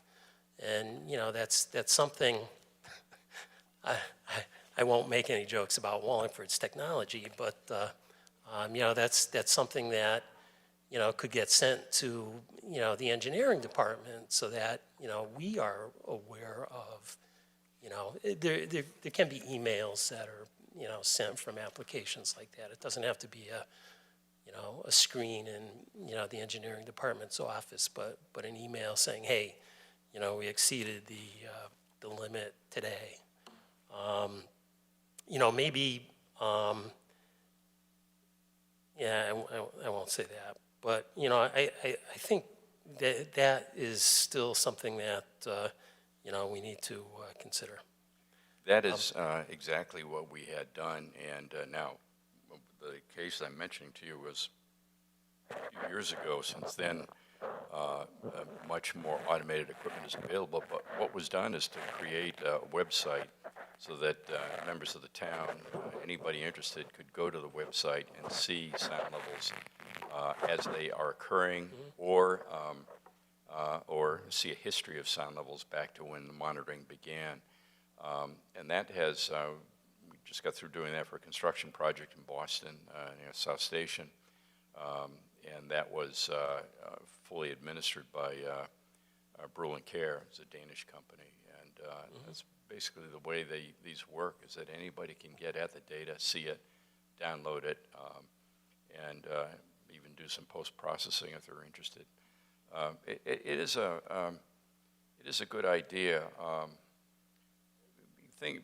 As a facility that operates continuously, that what's going to happen is the heat load, as the summer temperature comes, the humidity starts climbing. That's when the demand for cooling is going to occur, and the demand for peak shaving. And monitoring is helpful, and I think it could be used as for a year, 2 years, whatever, until the trend is clearly made. Sure. But it's not a bad thing. It's and again, we've done it on a couple of occasions, and it has been useful to us making judgments about facilities. Thanks again. That was very informative. Thank you. Mr. Fitzsimmons. Thank you, Mr. Chairman. I have a couple questions, and I would tell you they're just very direct questions, and based upon, thank you for the information presented. So how long have you been working with data centers? Not long. Well, about 10 years ago, we did several data centers, and that kind of went away for a while, and now it's started up again. Okay. And I asked this question last meeting of the town planner, and I'm going to make a comparison to the legal profession. So sometimes you have attorneys that only represent plaintiffs, and sometimes you only have attorneys that represent the defendants. Do you represent both sides? We do, probably more often proponents than community. More often opponents? Proponents. Proponents, okay. Yes. So more time, you represent the industry more than a municipality.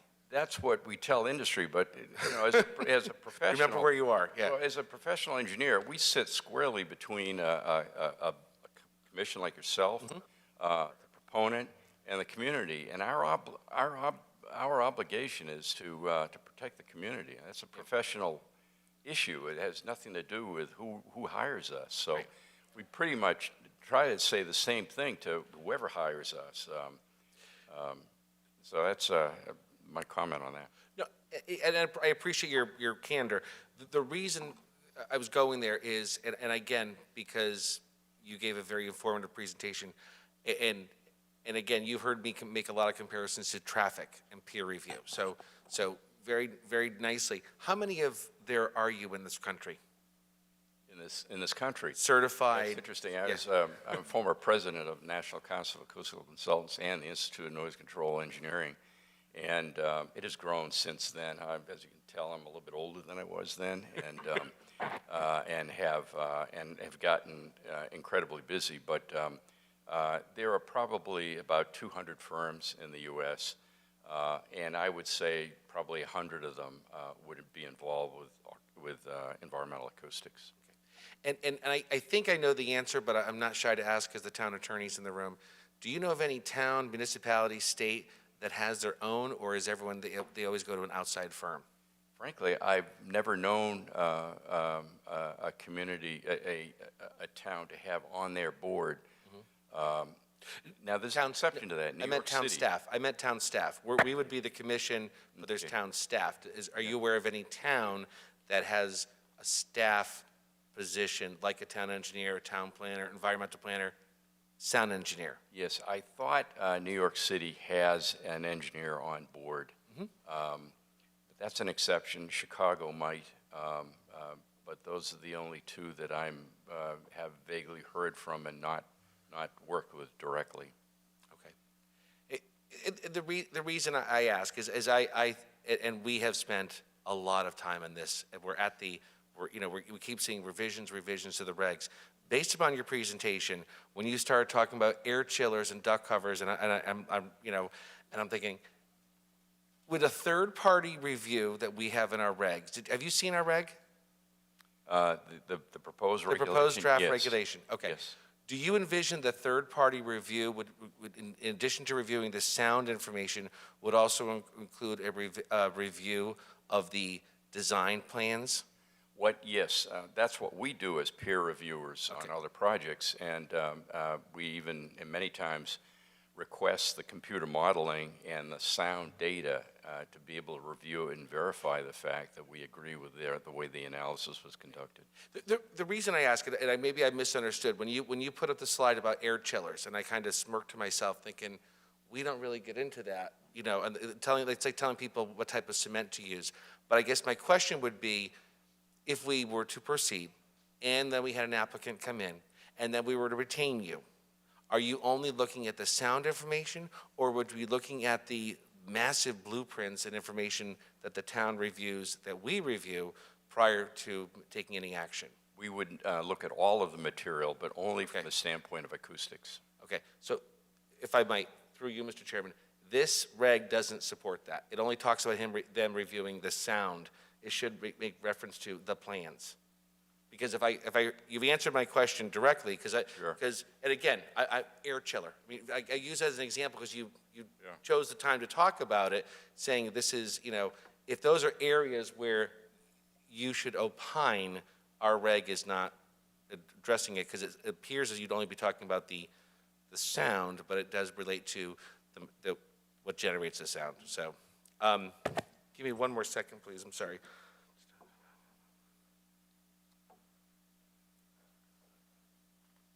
And I guess the last, I guess if I could, because I don't want to take too much time, and we haven't even gone to the public, is in some scenarios, so you said you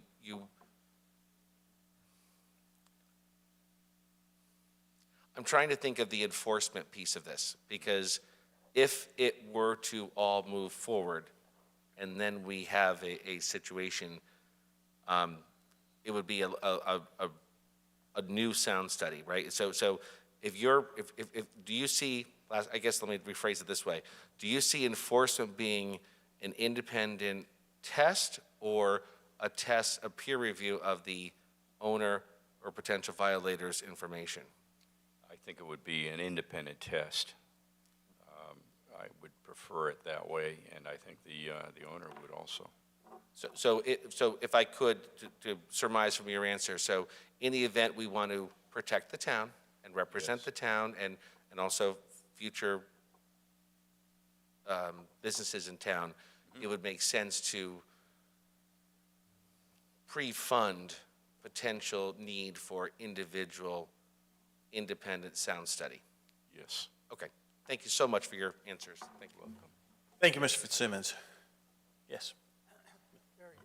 Very simple question. You're very careful on sequencing the testing of the generators. Okay? But what happens when but what is the effect, or what would the sound levels be if we have the emergency and all of a sudden we can't, now in this case, we're not getting the flow of power from whoever it's supposed to come from, and now you have to run all your emergency generators. What would that affect? That is an important point. If when all emergency generators operate together under an emergency situation or peak shaving, which is why I was concerned about it, it would be a lot noisier. And if we have not ever seen, I can't say never, but it's customary that with emergency generators, the consideration for controls is for when they are operated for maintenance purposes. Now, if peak shaving is going to be a likelihood, that puts a great demand on the noise control designs, because now we're having perhaps all the generators operating, or the generators are grouped or somehow or another sequenced so that they don't all operate, but that design has to accommodate it. And these designs are static designs, so you design for worst case. Worst case would be peak shaving. Sir, we're going to, sir, we're going to go to the public after the commission members. I need him there. Yeah, he'll be there to answer questions, sir. So just, if you could be patient, I'd ask everybody to be patient. Thank you. Good, Dave? No, that's not, Mayor. Okay, so what I'm hearing is that with this much noisier operation now, does that much noisier operation still conform with the, what's the 5.9 decibel increase? Yes, it would have to comply now with many more generators operating simultaneously. So in a way, that's you're designing this with all those emergency generators operating at the If same you're time. having peak shaving, yes, that's correct. Okay, thank you. You're welcome. Thank you. Yes, Mr. Hine. Thank you, Mr. Chairman.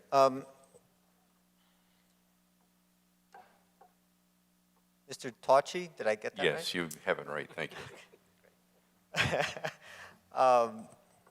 Thank you for all the time and explanation. It really has been helpful. You mentioned your experience with data centers, and I think you said 10 years back you had experience with a few, and then it died down for a while, and now it's picked back up. 10 years ago, how many data centers did you work on? It was about 5 or 6, I believe. But remember, every hospital, we do emergency generators inside hospitals. We design them on roofs of buildings, even much larger generators than what would be used here. So this does not present anything outside the experience of any large, reasonably sized building. And we do an awful lot of building in the city where you've got residents within, 20 feet, 50 feet, very close. So I can't say this is not challenging, but I can say that it's well within the experience we have with emergency power and HVAC equipment. Okay. But data centers are a little bit different in that they house computers, very large computers that are also running 24/7. That would be something that makes them a little unique, correct? Yes, as well as HVAC equipment for hospitals and, large residences. So, but I agree with you, yes. Okay. And in that experience, how often have you been asked to help formulate zoning regulations in relation to data centers? None with respect to data centers. We have assisted a little bit, but infrequently with forming zoning regulations.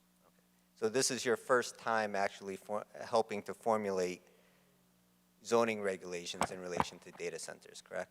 Yes, it is, but I can say that this is the design approach that we take on hundreds of projects. You mentioned earlier that the topography of land can affect how sound travels. Did I understand that correctly? Yes. And how it's perceived by someone depending upon where they're standing in relation to the source of the sound? That's right. And do you know what the topography is for the two zones that are at issue here? I have not examined that. I have looked at it at one point, but it's been quite a while now, so I do not know. But it is a concern, and that has to be included in the analysis. Okay. Do you have any sense as to where the residences are in relation to the zones that are at issue? Generally, yes, I recall that from mapping I've seen before. Do you know if, in terms of topography, where they stand in relation to the two zones? I don't remember. I think I did look at that, but that was early on when this all began. Have you ever been out personally to inspect the two zones? No, I have not.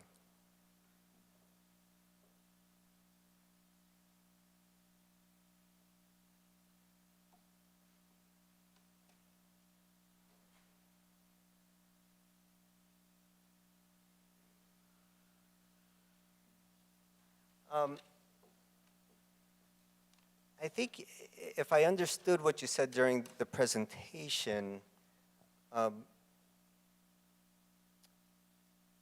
does the weather or time of year change how sound may travel or how loud sound may be perceived? Yes, it does. And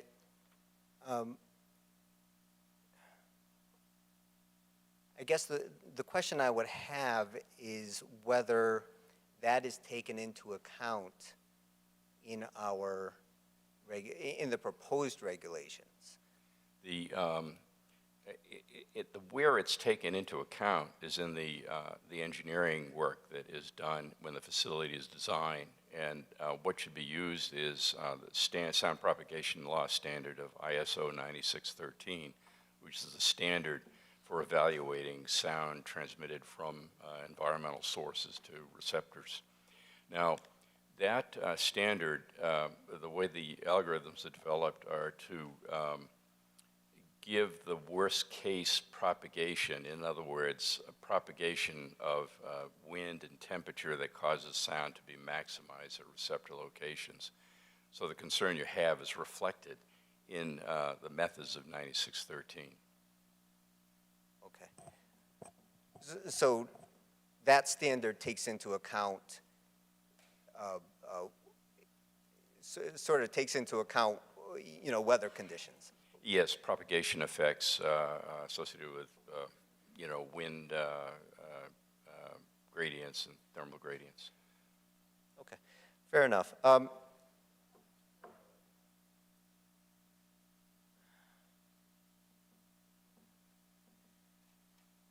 The other question I had is, we talked about, the potential for data centers in these particular zones to be built in stages, right? And so you might have one that adds 5 decibels, and then the next one adds another 5 decibels, and so on. Would it matter to you what the beginning existing background sound level was when the first data center was built? Prior to the first data center, yes. That's, I think, should be the baseline that's used for the development of all the centers throughout the town. It will have, in some cases, it could have a beneficial effect of preventing escalating sound at residences. Okay. And the reason why I ask is because I would think that if the existing background sound level was at, let's say, 20 decibels before the first data center was built, that would be a lot different than if the existing background sound level was 40 decibels when the first was built, right? I mean, even that 5 decibel increase over time could make a big difference depending on where the starting point is, correct? That's correct.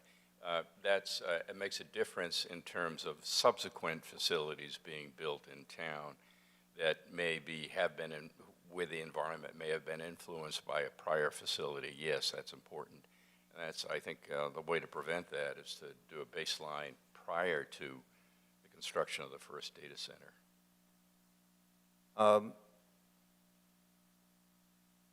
And do you know, and I take it you have not done any testing yourself, correct? Not here.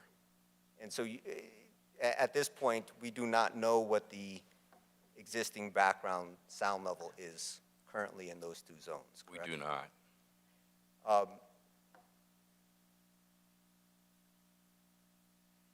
And you are not here tonight to provide any opinion as to whether these two zones are appropriate for data centers, are you? Only insofar that the code that's been suggested is reasonably protective of the community, and that is the purpose of my participation in this work. Okay. But you're not, you are giving an opinion on the regulations, but you are not offering an opinion as to whether these two zones are appropriate for data centers, correct? With respect to noise, if they achieve the code and other aspects of the land planning, I would say that they're acceptable. But my participation is only with respect to noise and noise produced by data center equipment at nearest residences. Yes, Okay. But you haven't been out to the zones, correct? I have not. And you don't know what, as you sit here tonight, you don't know what the topography is of the two zones, I correct? do not. Okay. And those are important considerations, correct?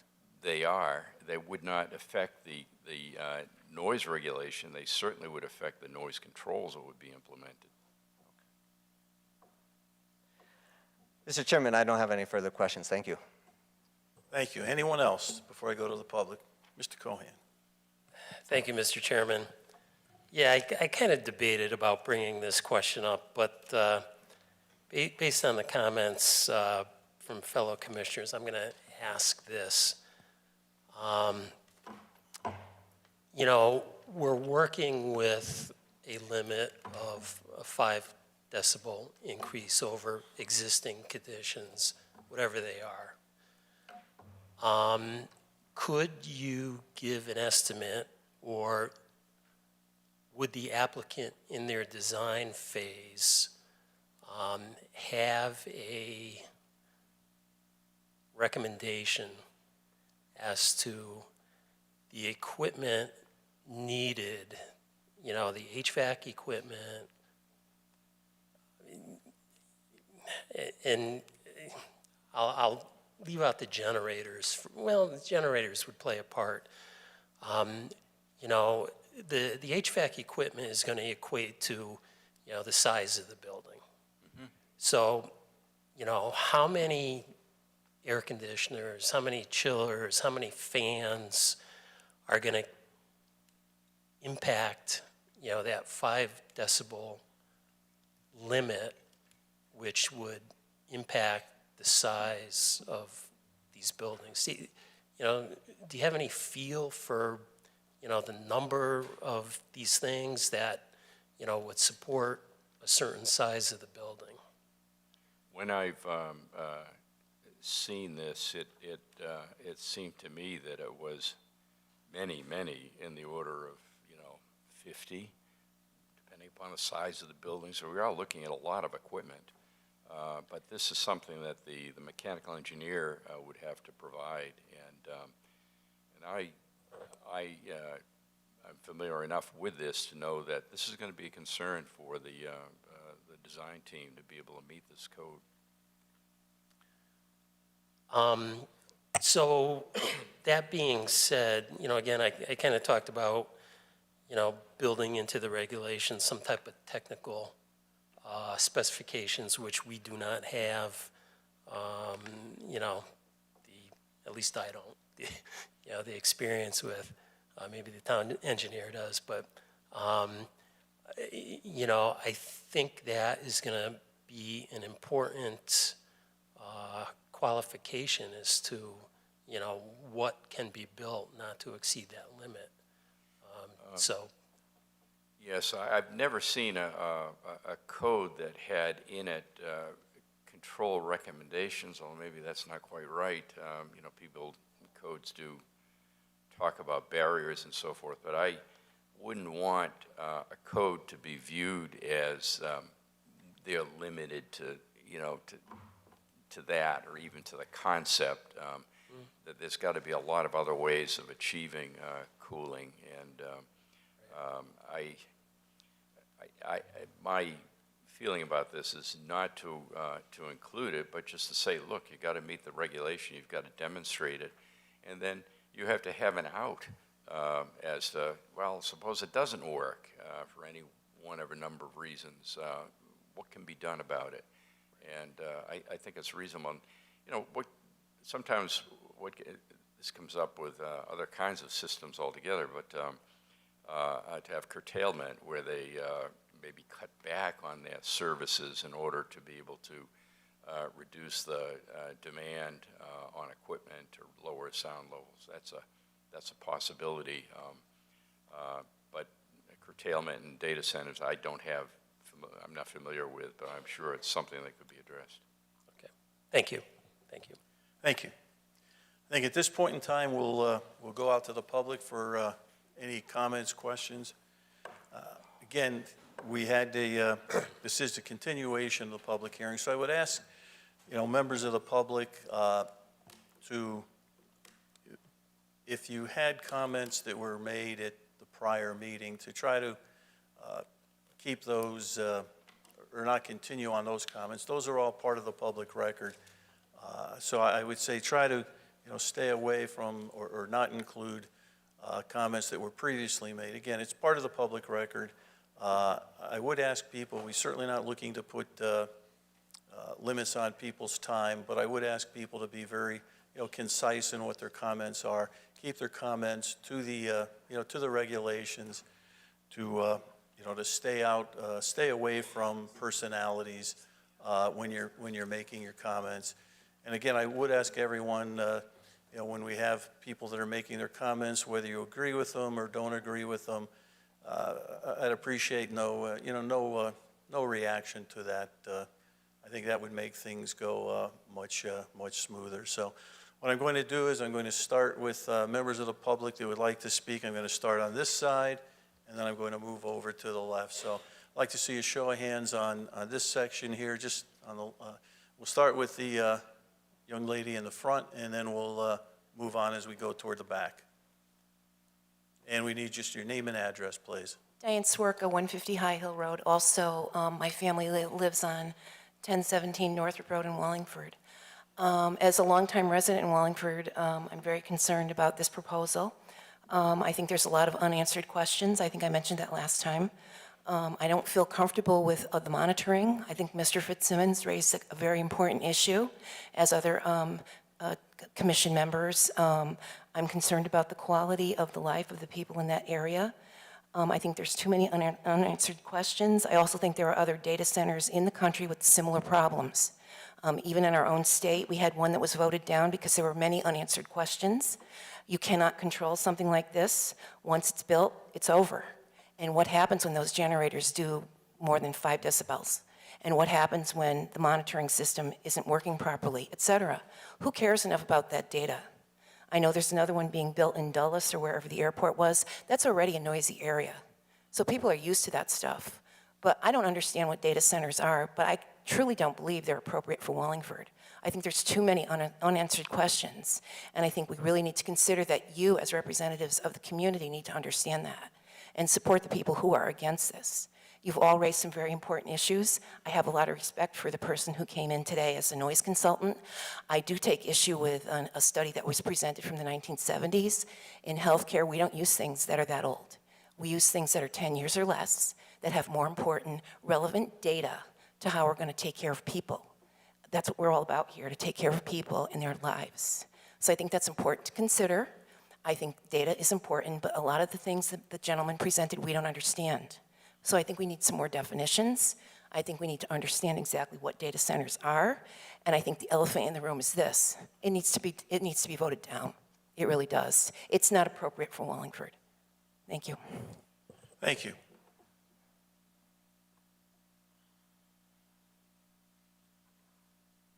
Good evening, everyone. Bruce Swerka, 1043 North Road, Wallingford.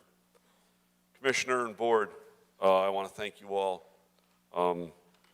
especially Mr. Hine and Mr. Coleman, for your concern for our neighborhoods. I really need Mr. Teachi to please, could you explain to the group of people in the audience, peak shaving? Because peak shaving is going to be something that will happen. You would know as well as I do that they do have to bring them up. And a lot of people don't understand what peak shaving is, or I don't even know if the whole commission does. It's not an embarrassing question, but it is something that the people need to be aware of what peak shaving is and what it's going to be like around those buildings when all the generators come online, or for that matter, any building that currently has peak shaving that runs. Can you explain that? And can I give you a scenario? Could we use a scenario? Could we use like a night like tonight, we all of a sudden lose all the electricity and everything fires up and runs? What is that going to be like? It's going to be a lot noisier than the design, unless it's designed for that purpose. And that has to be established ahead of time, whether or not, and if so, how it's going to be used for peak shaving. There are other ways of doing peak shaving besides running emergency generators. Batteries were mentioned, but I think it has to be known during design how much, what is the peak shaving commitment of the facility to the town, and that they will not, the facility will not provide more than what was agreed to because of the noise issue. Correct. And would I be wrong in saying, if we were all to experience that right now and the generators came on, that this building could vibrate like there was a bulldozer running inside it? Is that correct? No, there's not. Okay, how far off am I? Way off. How much? Probably 40 dB, 50 Okay. dB. All right. But I think the point is that's an out of context situation. We've got to go back to the background while the peak shaving is occurring. And if we're going to run all those generators to do peak shaving, then what are we going to do to those generators in order to, what is the design team going to do about those generators so they can all operate for peak shaving during hours that peak shaving is envisioned to be used? It's an important question. Second scenario, it's January 10th and it's 5 below and it's crystal clear out and we lose all the power. How much is that decibel level going to rise when peak shaving comes into effect with the crispness of the air and the clearness of the night as opposed to a day like today? Not at all. Oh, no, come on. Sir, let him answer answer the question. Okay. Will you please ask the question, give him the courtesy of answering it. The standards for what atmospheric absorption occurs would tend to favor, the worst situation is usually about 60 degrees, I believe it's 60 degrees and about 70% humidity. It matches better for propagation. Summer, warmer months, cold months you get a little bit more absorption. But the point is that the swing in sound levels at those low frequencies is not going to be great because the atmospheric absorption doesn't swing that much summer to winter in low frequencies. The next thing I have, and I don't know if you need to listen to this one, but we talked about a green design. They already have home generators that are green design, that are solar powered. Why is that not an option for the regulation to require X amount of the generators to be green? The other thing is in the regulation, I want to read it right here, number 1 on 5C, below 5C visual, number 1, notwithstanding the requirements of 6-24, there shall be no limit to the amount of roof area occupied by HVAC equipment. That stands totally wrong because now you're going to have all those units that we saw in the pictures standing on the rooftops with all those around them. And I think at the previous meeting or two, we saw where the roof wasn't going to exceed a maximum height. So if you are at the second level of a person's home, you are going to absorb that noise. Is that not correct? No, that is an issue. The building needs to have parapet and its height so that there's adequate screening of those units from the second floor residents is important. Has to be part of the design. Okay. Now I have one question, and I hate to put you on the spot again. The old data centers of 10 years ago, I know that there were several in the Massachusetts area. They were not true data centers. They were imaging centers where all the labels were going, getting image put onto the computers. The data centers that are running nowadays that we're talking about bringing here are mega buildings, not the smaller ones like that. Am I not correct in saying that? I believe the current buildings are much larger, yes. But I'm not familiar with those old buildings that you mentioned that were called data centers. And for imaging, I don't know what that is. There was a few in Massachusetts, and I saw you were from Mass, so I thought you might have had something to do with that. Thank you. All right, I have another question for everyone. What is the expectancy of a data center life usage? With technology alone, look what's already changed. What's going to happen with these buildings in 6 to 10 years when all of a sudden they don't need the data center? What's going to happen to these ostriches in our yards? What's going to happen with these buildings with rooftops, with the generators just sitting there in the HVAC units? Technology will replace them. Look what they've done with our computers and our laptops. We fit them all on a little flash drive now. So, to what I've read here tonight, the regulations still have a long way to go. And Mr. Hine and Mr. Cohan did a nice job of presenting that. I'm sorry for the town. I know everybody works hard, but the regulation, if we don't set the bar high and set a standard that we can accept, we're setting up to fail. We have to set our bar up here.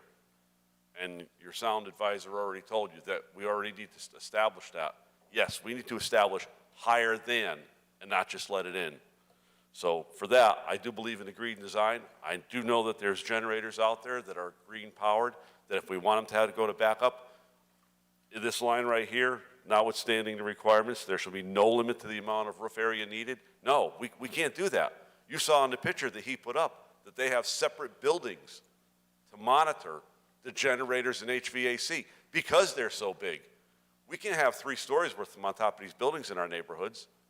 You know, and then we're talking about the sight line too. It's not going to matter that there's 100 feet and then a 6-foot brim with vegetation on it. That's not going to stop it. So I just want to put that out there. I know some of it's from before. And also the last thing, I know that the state put in the tax exception. So we cannot sit here and say that they're going to be able to pay taxes when they know they're going to have the state behind them and they're going to come to us and say, no, they don't have to pay taxes. Then they're going to turn around and say, okay, well, we'll pay you a stipend. And all of a sudden the stipend corporate name goes away, and instead of ABC, they're not in business anymore. I don't want to see that, because how many buildings have we seen built in the last decade that are no longer here? And we covered this last time. I'm not going to cover it again. There's many buildings that are unoccupied now because the people either went bankrupt, moved out, moved ahead, and all of us are still here in the neighborhood. I've been in my house for 52 years.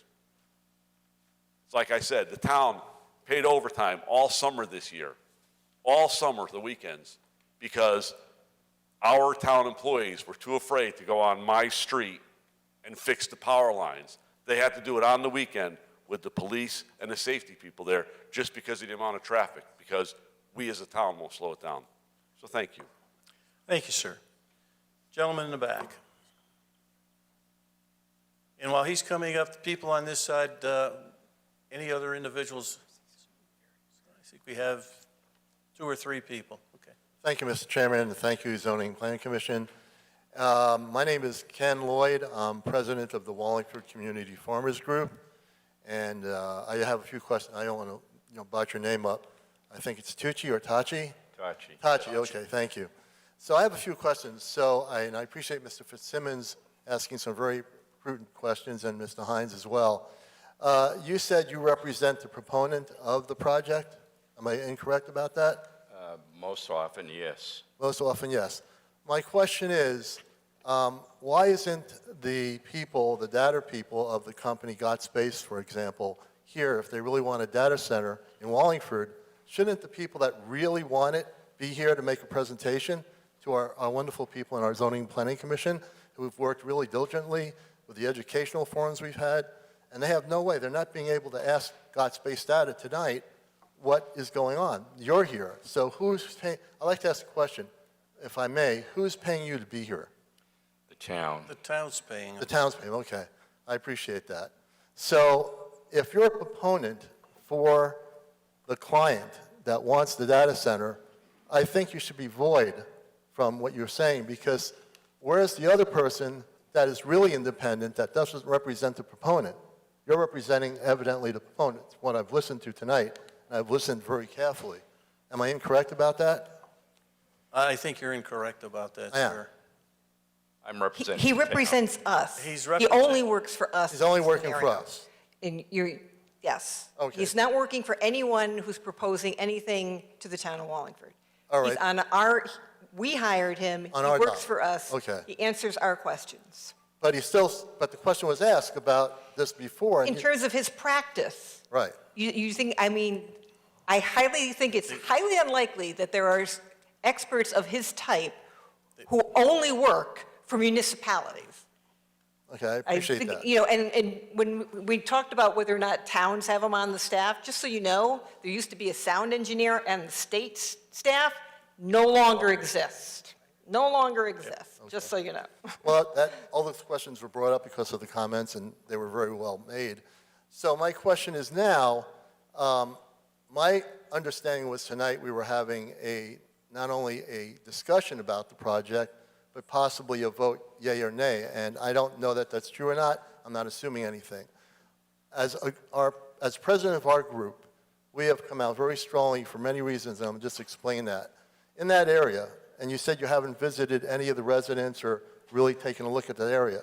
So it makes you qualified, if you haven't visited and talked to any of the residents in our community, to be making a presentation without knowing what their concerns are before you came here tonight. Can you answer that? Yes, I am concerned about it, and I know what residents need, what best protects them, and is reasonable to expect from a facility. And this is what we do. We work. Were we to be hired by the proponent, we'd have the same thing to say. Right. Now, you mentioned in your presentation, so I found interesting, in Dulles Airport you're talking about, which is near Washington, D.C., you're talking about these things in a very noisy area, as one person just mentioned. So that would not be apropos for Wallingford, which is a very mixed community. We have a downtown area, we have a residential area, and we have farms and wooded areas and open spaces and walking areas where people go hiking. So how could that be used in your presentation to work with us? Because it doesn't. No, it does, okay? It's the same equipment. How? It's the same equipment, it just needs more control. And how are you going to control these huge data centers proposed for Wallingford and farmlands in that area? Can you tell me? This is something that the design team is going to have to approach, and the way they'll do it is through the concepts that I mentioned to you. Now, do you also know that in that area, for those who live here, that there are bald eagles that nest in that area? There's wildlife in that area, of course, the farms, and of course, families that have lived there for generations and others that haven't. But these folks in our part of Wallingford have legitimate concerns, and they don't want this project here. See, what I'm looking at is here that we don't want to massage this and come up with more future answers to make it a massage thing so it looks nice and pretty, when in fact it's going to destroy our way of life in Wallingford and also affect the whole environment. I'm not talking about the environment of living, I'm talking about wildlife, which is certainly, and all of you here live in Wallingford, we know we have wildlife, we have coyotes, and all kinds of animals that come through downtown sometimes because we've overdeveloped our community. So I'm just recommending, with all the great questions you folks have presented to him, and I really value your input, that we vote no tonight and that we don't continue this discussion. We do what Bosra just did last year. Montville knocked it down. Groton just voted it down. Ask those towns why they said no. They had public hearings too. We shouldn't be the guinea pig for this company that's not here tonight to speak and answer questions, which you have the right to ask these people. God Space Data wants it so bad, have them come in here in a public hearing, but they're not here. They didn't come to Bosra, and Bosra voted them down. Thank you. Okay, thank you, sir. Okay, in the back, hands please. Who'd like to speak next? Yes.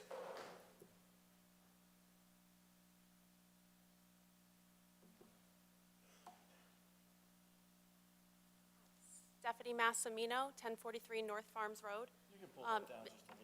You can pull that a little button if you'd like. Sorry. That's okay. Mr.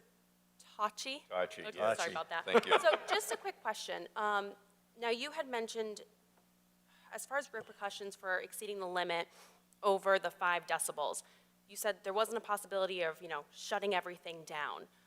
Now, I don't know how these buildings work, but if they were to go over, how easy is it for them to continually go down to meet the expectations that they had originally agreed on? In part, I can't answer that, but I would expect that there would be a program of curtailment that they could employ in order to reduce the load on their mechanical equipment, to reduce sound levels produced by those machines. Okay. So but that's my expectation. I can't say whether or not they're able or willing to do that. Okay. And I know you had said you worked on sizes large enough to house, for hospitals and in the inner cities. We are not in a city area. We're very rural. There's farmland around us. So you would say that this would greatly impact us, possibly in a negative way, to put a data center of this magnitude directly in our backyard, considering we're not a city. We know what comes with a hospital. We know what comes with a data center, very loud, noisy, 24/7. Putting that in our backyards for a rural area, do you have expertise with that? Have you ever done anything like that? Can you say that it's going to impact us negatively, 24/7 noise like that? If it's designed correctly, it's going to be acceptable. When I talked about the city environment, we're talking about residents within 50, 100 feet, and or within the building itself. I agree with your concern, and I'm not saying that it's necessarily that it's going to be easy to do this design, but it's something that has to be addressed. And the only way it's going to be addressed is if there's a clear requirement about how it's to be done, which is the purpose of the ordinance, and then later considerations about what happens if design doesn't work out for some reason or other. What steps might the facility take in order to come back into compliance when it needs to? Okay. And then just one more question, I apologize. I believe, we were working under the assumption that there would only need to be a natural barrier.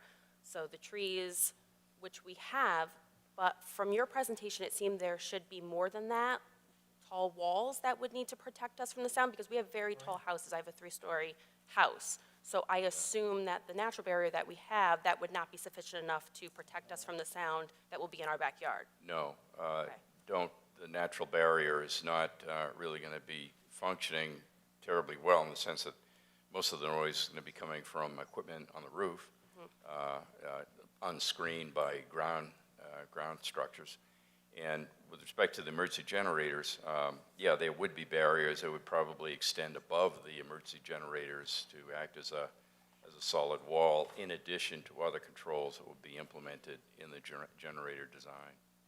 Okay, thank you. Appreciate your time. Thank you.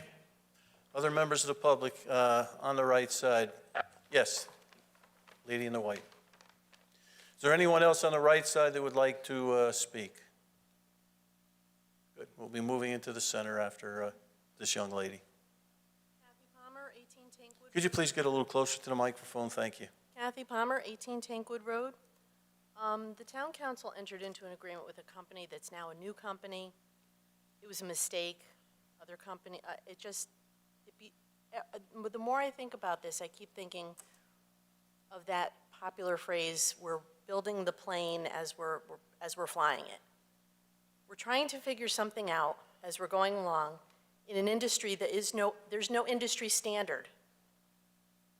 You're trying to figure out how to make this work in Wallingford, in an area that it really shouldn't be placed in.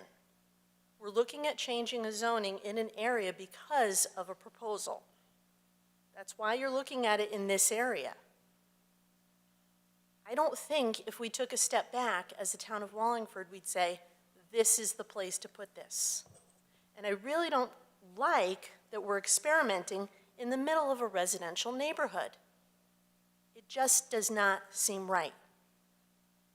Now, the town council already made a mistake by making a deal with a company that they really shouldn't have. Concerns were brought to all of their attention, yet they went forward anyway. Now, here we are, and we have to really be on this all the time to make sure it's not going to ruin our lives. And yet I still ask myself, why are we doing this here? Why are we doing this experiment here? There isn't This company hasn't even built a single data center. We don't really have a plan to follow. We're having to figure this out. And you're doing due diligence and trying to figure out every facet of something that you're not really experienced in. None of us are.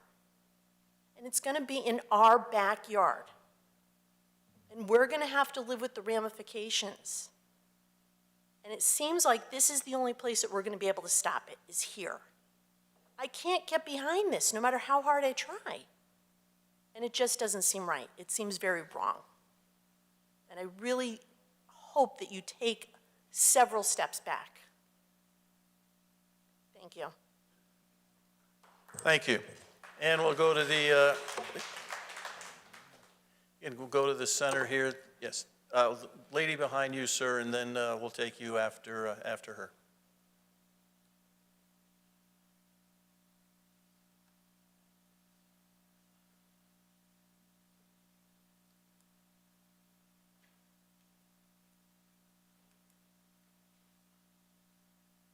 Debbie DeLillo. I live at 22 Tankwood Road, and I really am very impressed with all the questions that you have been asking on our behalf. I have attended every one of these meetings.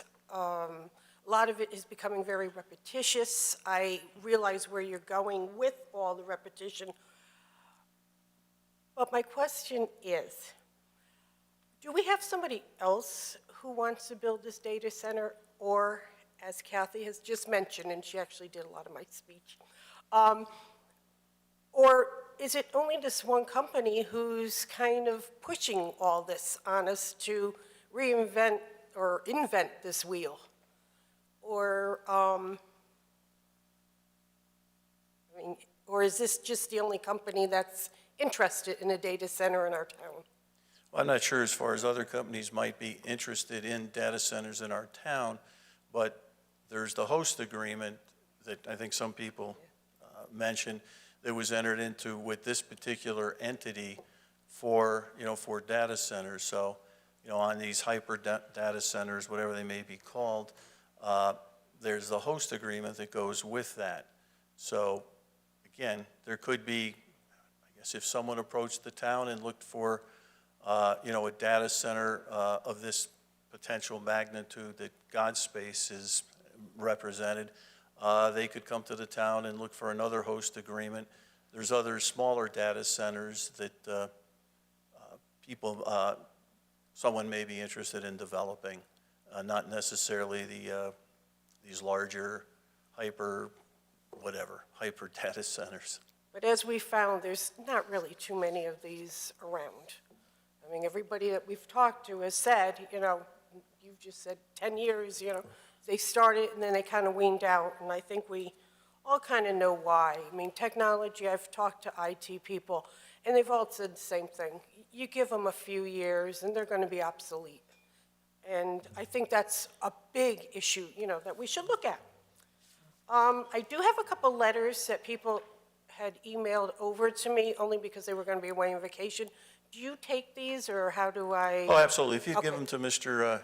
Pagini, Okay. and then he'll make copies and he can distribute Okay. it to No, other that's fine. commission members. All right, so now I'll read my little spiel. When we were raising our daughters, we taught them to stop, survey the situation before you proceeded. When this 20 to 30-year non-tax was pushed through the state in 2 weeks, I mean, this came up, and everybody jumped on it because New Jersey was already jumping on it. And our state level, and I'm sorry, this has nothing to do with you, but it failed the people in the state of Connecticut. I mean, we're a very high tax state, and we just keep on giving these companies free tax money. Doesn't quite make too much sense to me. We should have stopped at that point. When it was coming out that other towns were ending their relationships with GodSpace, or I'm not even sure what they're called now, I've gotten a little confused on that. You should have stopped. When it was costing our town planner and engineer a lot of time in research and doing all these amendments, we should have stopped at that point. You should have stopped when noise engineers were coming in and we were paying this, no offense to you, please, don't take offense. But we brought you in, we paid you money, and there we go. Now the price went up even more. The list goes on. So now, as we are here at this point where we are before you proceed, which should be, by this time with the history of this project, a big no. And again, I do thank you so much. You really have been going over and above, but it's time to just cut it and just say, nope. Let's protect our bald eagles, let's protect our animals, or else I'm gonna give them all your addresses when they start running across the street into our yards. Thank you. Thank you. And again, the next gentleman in the blue shirt.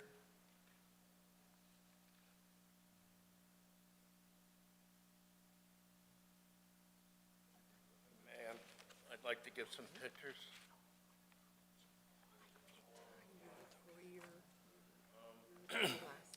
My name is Jeff Seelig. I'm 21 Anthony Terrace in Meriden. I've been tracking bald eagles for 40 years. You have one within a nest within a quarter mile of where you want to put this data center. That's just the beginning. They've been there for 6 years, 5 generations of eagles, and now there's other pairs that are landing in the pond behind it. You don't know how many deer, how many rabbits, muskrats, and everything else you're going to displace with this. You can put up that black fencing to try and prevent the water from erosion, but the pollution from all those concrete vehicles, the oil, the diesel, it leaks into the ground. There's no stopping that. It's going to find North Farms Reservoir. It's going to find these people's backyards. I asked this gentleman, you have these generators on your roofs. Where are those big fences going? Are they going on the roofs of those buildings? Or are they going in these people's backyards? Sorry, the generators are going on the ground, probably. And, No, the fences that protect the sound from reaching these neighbors. Sir, let him answer the question. Yes, there are 2 sets of fences. One along the perimeter of the building at the roof, that's called a parapet, and then a second around the generator installation down, at ground level. They will not be on the outskirts of the property, right behind these people's backyards? That's not a good place to put them, no. I'm through. Thank you for your time. You're welcome. And again, yes, young lady in the tan. And while she's coming up on this side of the center aisle, anyone? And we'll move over to the opposite side. Good evening, Jessica Polanski, 1039 North Farms Road. First, I just want to say that 5 months ago, in the Santan News in Chandler, Arizona, the headline read, "Data Center Torture for Chandler Neighborhood Over Industry Set Standards." And the gentleman that provided that headline to the reporter was very clear that he was not exaggerating. He was very careful in wording that it was torturous. In another article that I read, again, citizens of Chandler, it's off the top of my head, it was either Weber or Weber. A husband and wife had to develop a support system, a support group for the residents because of serious health problems because of these data centers. So as far as the industry standards go, I believe the Chandler data centers were erected in 2012 and 2014. If it's 2021, 2022, and the industry standards are, well, let me backtrack. These data centers are currently operating in compliance, and yet they're still failing the residents to the point where they describe a living hell, a torturous situation. They can't eat, they can't sleep, cardiac problems are exacerbated, headaches exacerbated. just widespread illness. So if the industry set standard is still failing, the only community that these people were so unfortunate to have reckless leaders essentially make them guinea pigs, what can we do when this is projected to happen to us? I'm not familiar with Chandler, but there are no industry standards. This standard that we're proposing is based on, many codes use that approach, but I don't know of any standard that a data center would comply to. That's a local, it's subject to local regulation, and that's as you described, is a tremendously unfortunate situation, and it's wrong. But there is not a, they can't claim to be adhering to an environmental standard because there is no standard. So how can human beings be expected to live around entities that don't have a standard in which to comply with? This is why, no, I agree with you. It is a problem, and that's why. I don't mean to interrupt you, but I'm going to guess that there isn't an industry standard because, again, leaders are smart enough, diligent enough, and compassionate enough not to destroy the human beings in their community by dumping these in their backyards. I don't quite understand your comment, but I can say that I would be against an industry standard because one standard isn't going to work for every place. I think that standards need to be tailored to the specific needs of the community, and that's why we've proposed a standard based on a background sound level. I'm not saying it's going to be easy for the design team to achieve that. If they can't, then they've got to do something else. But the design, the proposed language that we have, we've suggested, is very protective, and I'm sure it doesn't reflect what happened at Chandler. Okay, but my point with Chandler is that they've had all of these upgrades to everything to comply, to make the residents in that area healthy and happy and at peace, and it's still not happening. They're still suffering. So that was my point. And getting back to just the comment that you just made about kind of catering, you know, our topography behind us is very flat. What we hear is birds, tree frogs, crickets. It's very peaceful. In the winter, what we hear is peace. The only thing you hear off in the distance, which actually sounds like it's 5 feet off the back of your door, is the coyote chasing the deer. We live in a very serene, very peaceful environment that we do not want disrupted. My next question, I guess, would be, what scientific evidence can you provide as proof as far as distance from the back of our property, where our health won't be impacted, where our quality of life won't be impacted? The means for estimating sound levels produced by a facility, basically the most widely used standard internationally is, as I mentioned, ISO 9613 for estimating what those sound levels would be.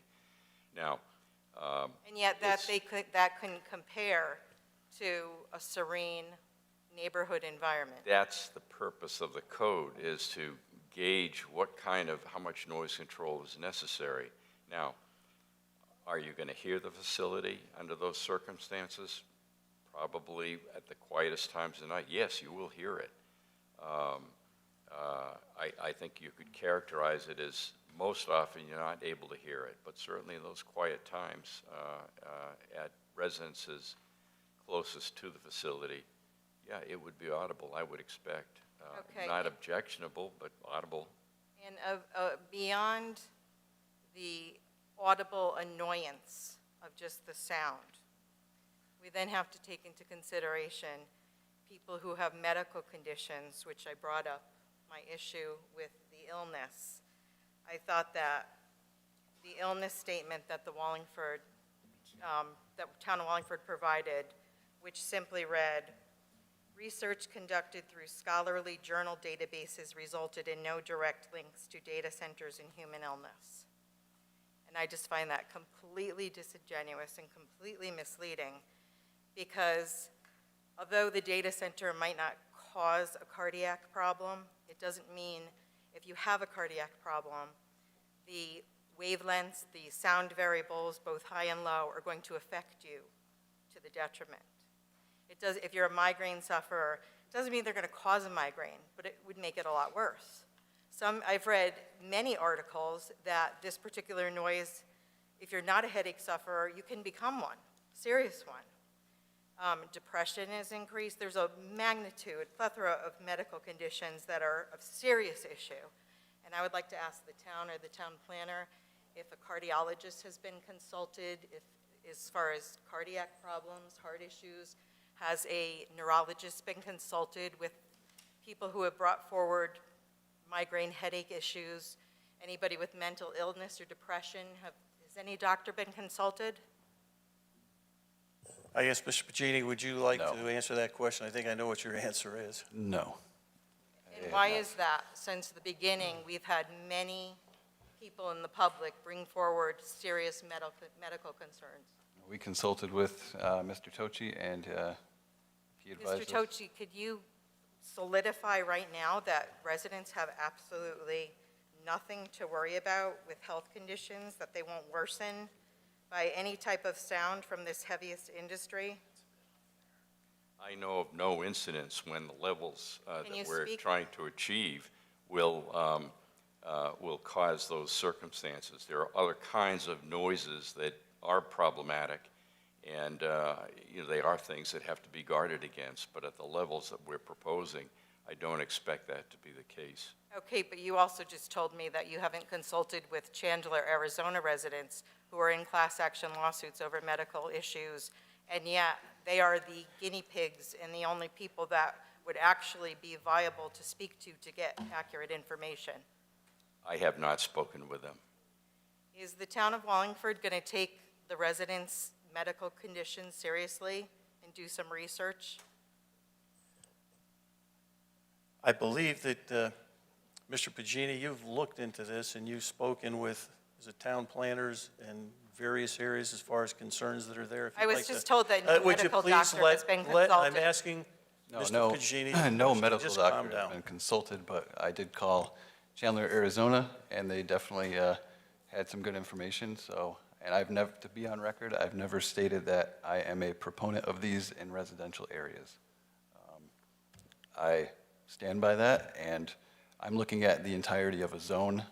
So I think, I'm trying to write something that is very protective if an application were to go in, but I'm also looking at smaller data centers in other districts. So that's where I stand after consulting with other planners, but again, it's hard to identify a specific proposal when I'm trying to write something that is for the entire zone, if that makes sense. Maybe our town attorney can expand upon, is there going to be any medical professional that's going to be consulted to alleviate our concerns?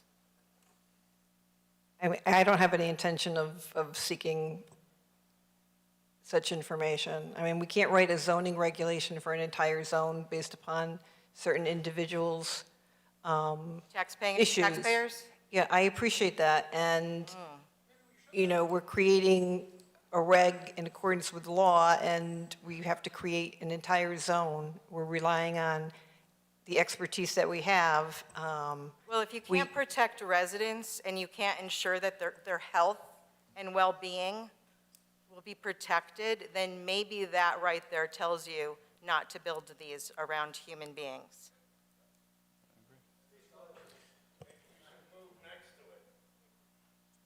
I mean, this is a serious issue. I understand, you've made your point. I don't know if I have made my point, because I've been bringing this up since last June, and yet nobody can give me any answers. So I'm not sure I've made my point. I've asked countless times since last June. We were thrown out disingenuous information. Oh, it's going to be a football field away. that's going to protect you. And then when I question, where's the scientific evidence? Oh, it's going to be 2 football fields away. That should protect you. Where's the scientific evidence? There is no scientific evidence. There's no protection for people around these, none. This is more, I mean, the annoyance and just you get to a point in your life where you should be able to escape to your backyard and enjoy it. Not have to go inside and shut the doors and have a fan going so you don't hear what's in your backyard. I wouldn't put this in any of your backyards. So don't put it in mine. Don't put it in ours. Okay. And as far as the airport goes, you know, you're talking about a city or city atmospheres, Chicago, New York, Atlanta. Well, you moved to the city knowing that that's what you're going to get. When you are accustomed to tree frogs and crickets and coyote, you don't want generators and diesel engines booting every, 24/7 when you hear this. It's not acceptable, and it's Okay. like I said, it's just been one disingenuous excuse after another. Okay. If you could, I think, if you could kind of wrap up, there's other people that would like to speak. So I think you've made your points, you've asked your questions. I don't mean to cut you short, but Okay, I think well, I have we're another- getting a little repetitive now. Well, no, sir, I'm asking everybody to be a little respectful. No, sir, look, we're not getting into a large argument Okay, well, I'm a here. We're asking taxpayer, and for a I lived, little- I'm a look, fifth, we're- I'm a look, fifth we're generation asking for a- taxpayer, so you Yeah, know what, If you I'm would gonna just continue. please, look, we're just asking for a little decorum, that's all. It's not too much to ask. We're not getting into shouting matches. Okay, well, I just want to bring up another issue, which I kind of touched upon last time, and it has to do with our wells and our water issues. And I understand that the water is going to be generated on the roofs, which is going to create another noise pollution aspect of what's already going to be horrible. But if I remember correctly, 18 months per building of heavy construction was thrown out in the initial meetings, not to build everything per building. So if we're potentially looking at up to 10 years of heavy construction just in our area. So heavy construction brings upon digging. If again, I asked this and I was not given an answer. If any of our aquifers are disrupted, if our wells are destroyed, who is responsible? 10 years of heavy construction. The developer would be responsible. The developer. Correct. Yeah, Bristol Myers wasn't held responsible, correct, even though they were supposed to be when issues happened? So see, all of this is extremely problematic for the residents in the area because they're, serious concerns. I'm not trying to have angst against you, the commission, the Planning and Zoning Commission. I'm a 5th-generation resident who loves this town. We're not anti-progress. We're anti-progress that's going to destroy the quality of our life and potentially cause health issues that we have to become worse. Those are serious issues. It's a serious problem. And I just think that the town leaders, our elected town leaders, our town council,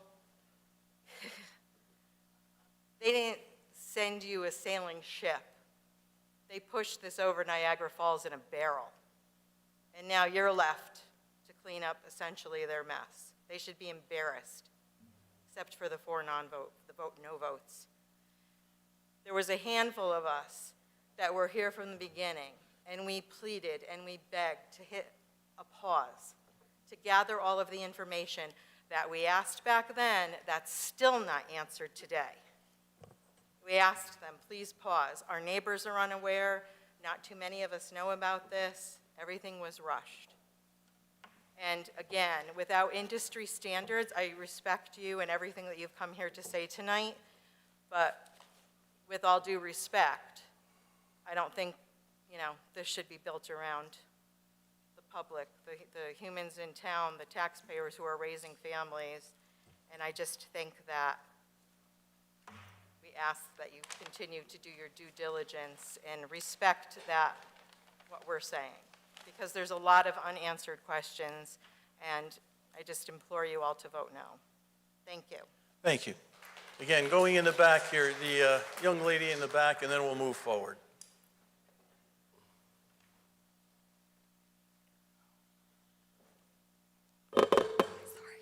Kelly Watrous, 183 Pinehurst Drive. I just had one very quick question. Throughout the regulations, it not only mentions sound, but also vibrations, and I was wondering if and how vibrations would be monitored. Right. Two things. There was, we talked about having a standard base limit put on vibration at residences, but the problem is, and we run into this all the time with ground-borne vibration, is that measuring vibration on the ground, many times the vibration in the residence is actually higher because of residence conditions. And to put a number on it, a procedure for measuring within a house, it was just, because we've done it, it's just way too tricky, and it just doesn't make any sense. So what we did is left it as perceptible. And so perceptible vibration is not permitted. And the way it would be controlled, the source of vibration would mostly be emergency generators. Those would be on vibration isolators. And those are conventionally put on vibration isolators within buildings of all types. Then there's the airborne component, which means that the enclosure for emergency generators needs to be, beefed up. This is not a standard emergency generator enclosure. There are low-frequency aspects that need to be considered. So, we recognizing the difficulties of trying to characterize vibration because of the effect of structural residences, what we did is we said, look, you just got to leave it as perceptible. No perceptible vibration permitted. Okay, so what would happen if it was perceptible? Because you can't really tell until it's built, right? There's no way of... There is some engineering methods for estimating what that is, and it's so much easier to control vibration in design, because there are a lot of different techniques that are used to control vibration. So I'd say we need to be, whoever builds it needs to be very cautious about it, but it's almost a more solvable problem than the sound isolation. Perfect. Thank you so much. Sure. Thank you. Again, the gentleman in the back left, and again, we're going to move our way forward.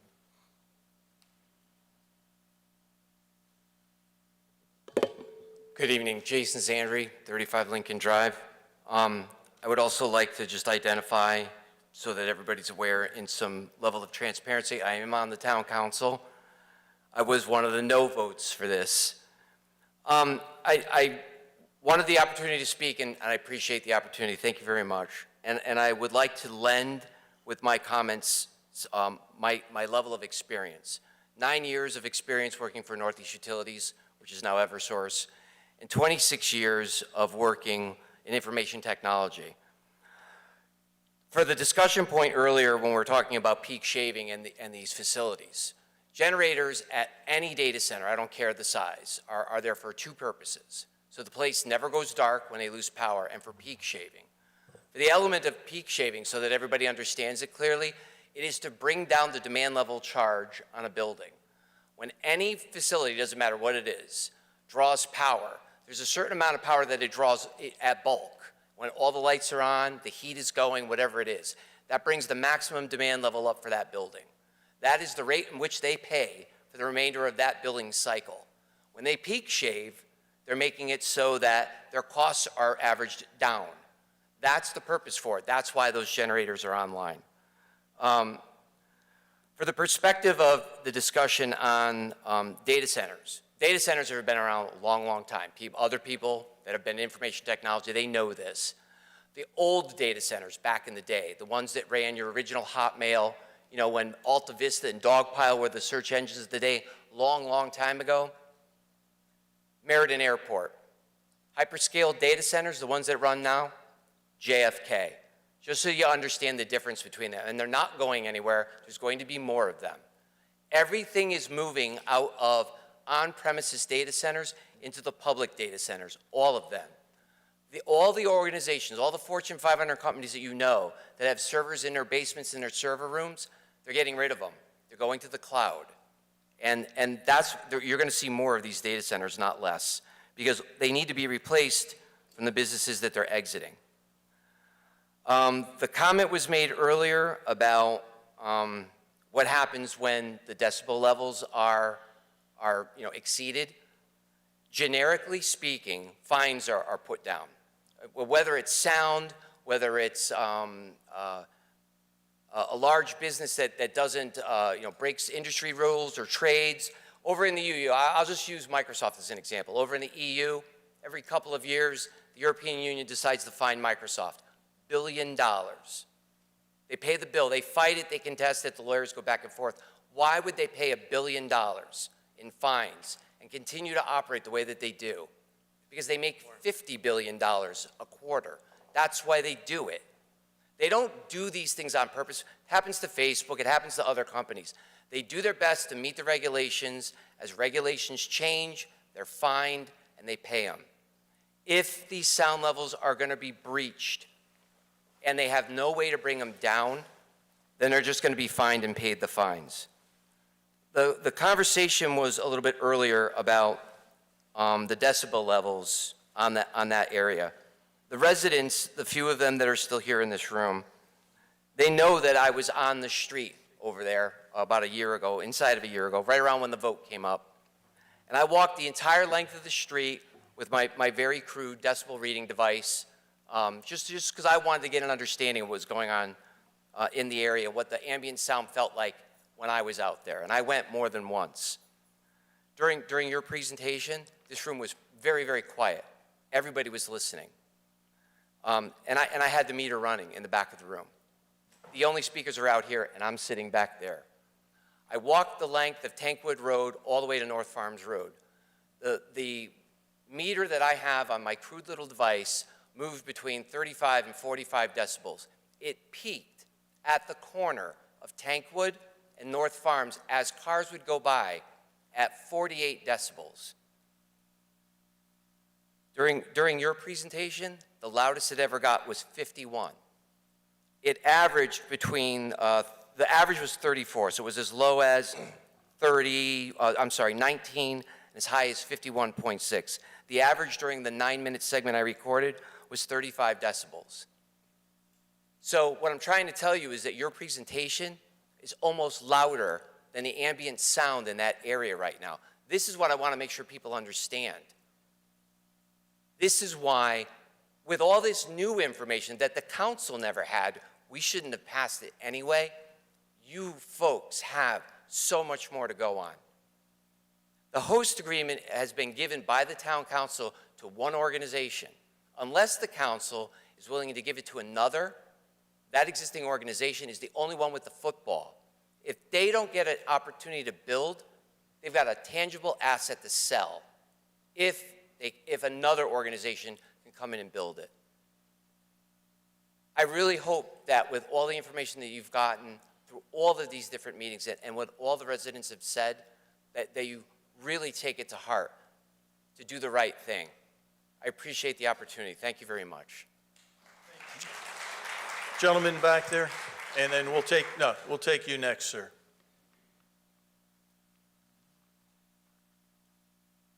Good evening.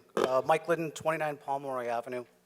I just want to give a shout out to my buddy Tony on Tankwood, who gave me a call about this. Quick question maybe through the chair to staff.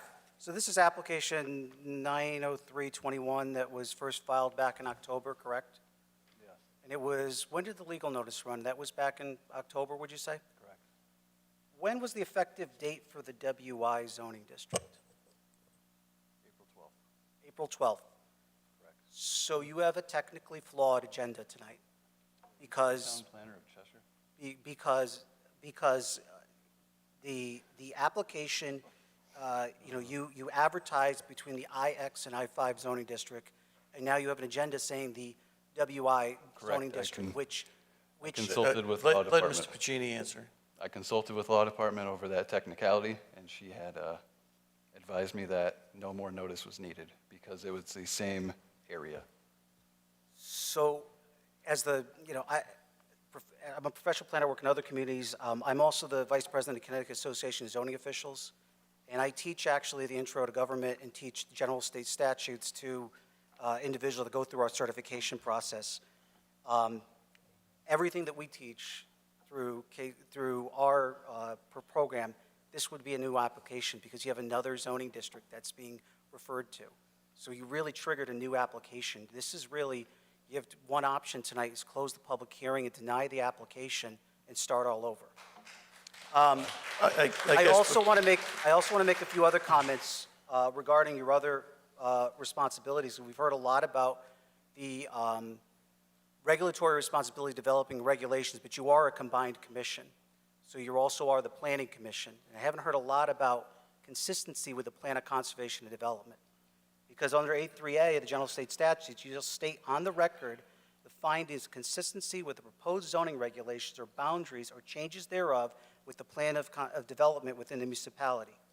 The reason why I think that's an issue with this application for the change of the zoning text is if you look at the two properties which we're really focused on, the Northrop Road property and the property adjacent to the Tankwood neighborhood, on your future land use map, you have this identified as agriculture. Now, granted, it's zoned industrial, so you can develop under the regs and industrial use. However, when you change the zoning districts and you add a new use to it, you have to look at your POCD. This is in conflict with your future land use map. And the reason why that's important is that if you go to page 20 of your regs, and I'm just going to read the goal and objective into the record, promote agriculture businesses and support industries that are vital to the local or regional economy while simultaneously preserving farmland, that's the key, through acquisition, development rights, or to the extent practical, the avoidance and minimizing or mitigation of loss and conversion of agricultural lands associated with development actions. Now, this is an important goal and objective to consider because if you were to go to state mapping and look at this area, either Northford Road or Tankwood, you have significant portions of these properties that are comprised of prime farmland soil. So that's a resource in Connecticut we've identified, which is it's scarce. You're seeing a lot of it lost due to development. So therefore, you kind of alluded to that in your POCD to say it's important to protect. You tie those two things together, this is in direct conflict with your POCD. And I challenge the commission, how do you find that consistent with your POCD? The last comment I had, it's a specially permitted use, right? Special permits run with the land. So if someone violates it, what do you do? Because you can't take away a special permit. So basically what Mr. Zandri said earlier, the cost of doing business will probably be you'll have an individual who's making a ton of money. They'll say, you know what, the fines are fine. I will pay the legal expense, I will pay the fines. So I think, I think you should do a reset on this and really assess the situation and come up with a better plan because it's almost half-baked and maybe it should be going through a workshop process, not in the public hearing process at this point. So I thank you for the comments and the opportunity to address the commission. I'll give you copies of my written comments. And I guess Attorney Small, if you again just address the issue as far as notification and what have you. I don't have any of the documents. We're fine. I take exception to what he said, so leave it at that. Thank you. Gentleman up front would like to.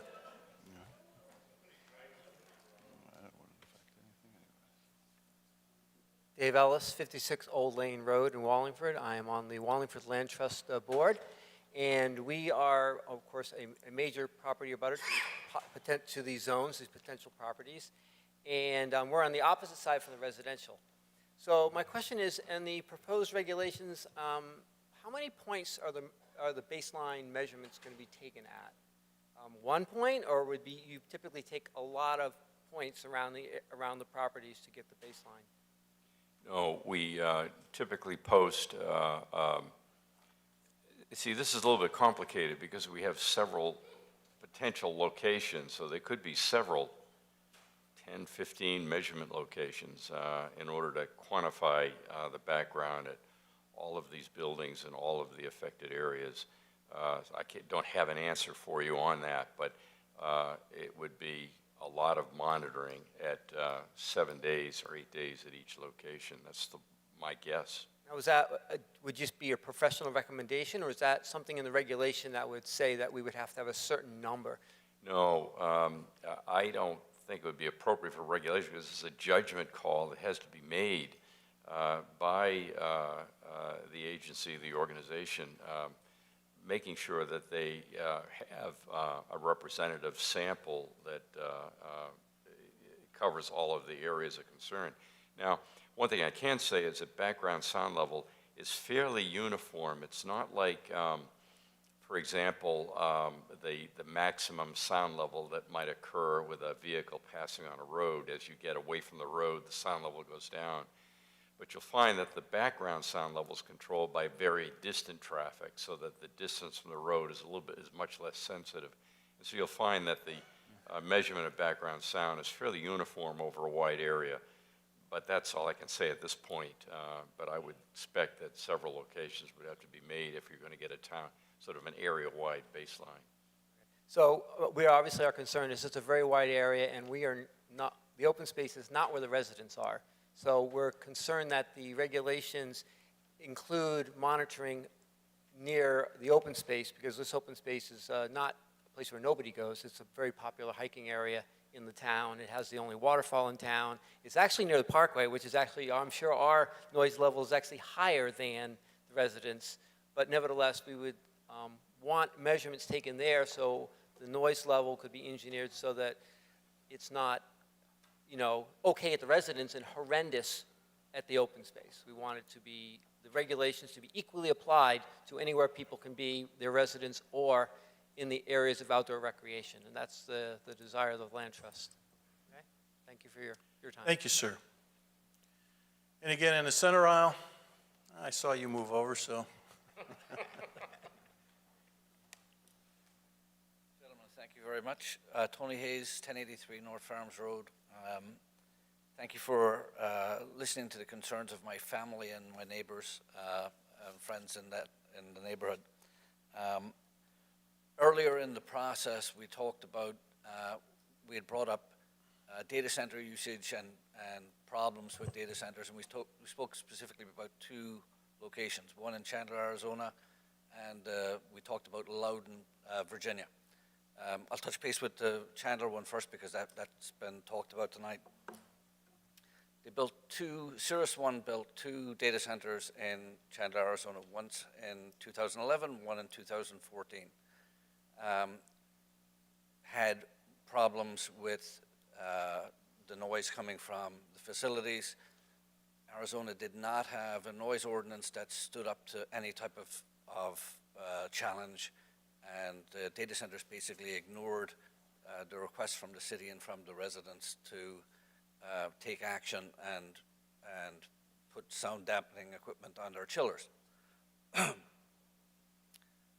didn't take any action until 2018. The action that they took in 2018 didn't solve the issue. So the city went to the police department, and the police department were the ones tasked with taking complaint on noise complaints. And they're not, the police departments are simply not set up to deal with this type of issue.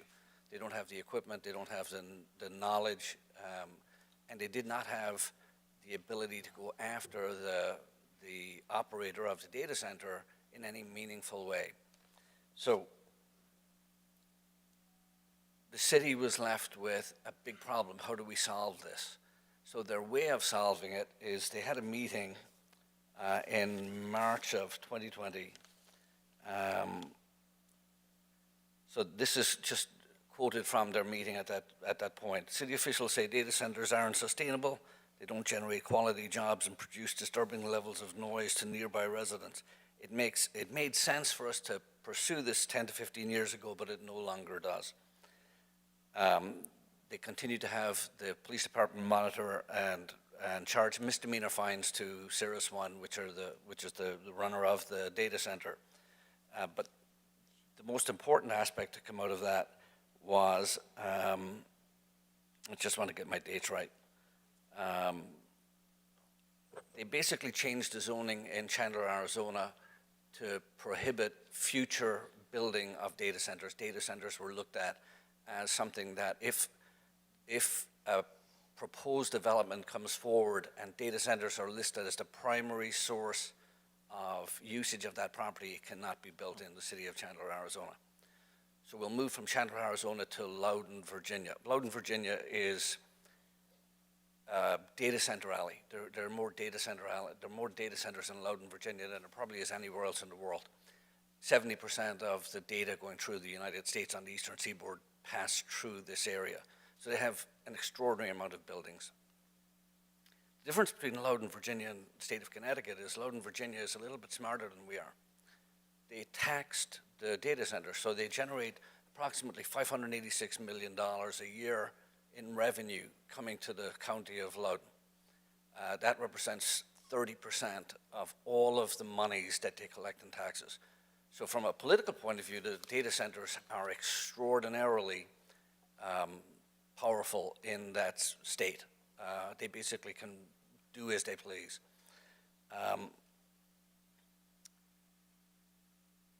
In response to noise complaint to the state of Virginia, they challenged their noise ordinance. Their noise ordinance was struck down because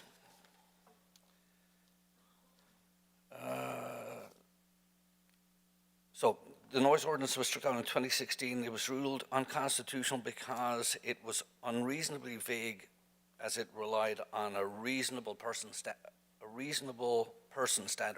That was found to be unconstitutional. They couldn't challenge. They couldn't challenge noise ordinance violations based on that. So the state of Virginia generated a new noise ordinance, and the new noise ordinance states, no person shall permit, operate, or cause any source of sound or sound generation to create a sound that is audible and discernible to any other person's residential dwelling with the doors and windows of that other person's residential dwelling closed. Sounds nice, right? But I call the Sheriff's Department. The Sheriff's Department looks at noise violations in Loudoun, Virginia as a misdemeanor. So it's a $500 to $2,500 fine. It sounds like you have recourse back to the data center. You don't, because in the state of Virginia, data centers are exempt from that noise ordinance. So we're running into situations where you have obscene amounts of money coming into the state, where we're talking about obscene amounts of money here on this development, $200 to $400 million. You're talking about an industry that generated, in 2 weeks, did extraordinary work with the state of Connecticut to get passage of this tax exemption certification. They come to the town of Wallingford, as Jason Zandri said a little bit ago. The town administration just ran riot with this thing. They pushed it through. They didn't give the public enough opportunity to come and talk to people, to talk to the council, to generate, just dialogue with the community. It just didn't happen. And here we are today. You're faced with a really, really pathetic situation that was presented to you by the town council. They did a disservice to you guys. They did a disservice to the town, and I know they did a disservice to me and my neighbors. And I'm urging you to pause this. It is an extraordinarily difficult decision. I don't take that away from you, but I do urge you to listen to your neighbors, to listen to your friends here, to listen to the people in Wallingford and say, we need to pause this. We need to see what we're doing. Thank you. Thank you, sir. And I think that clears this up for everyone in the middle, so we're going to move to the left side. Gentleman in the black, then we'll go, we're going to move back.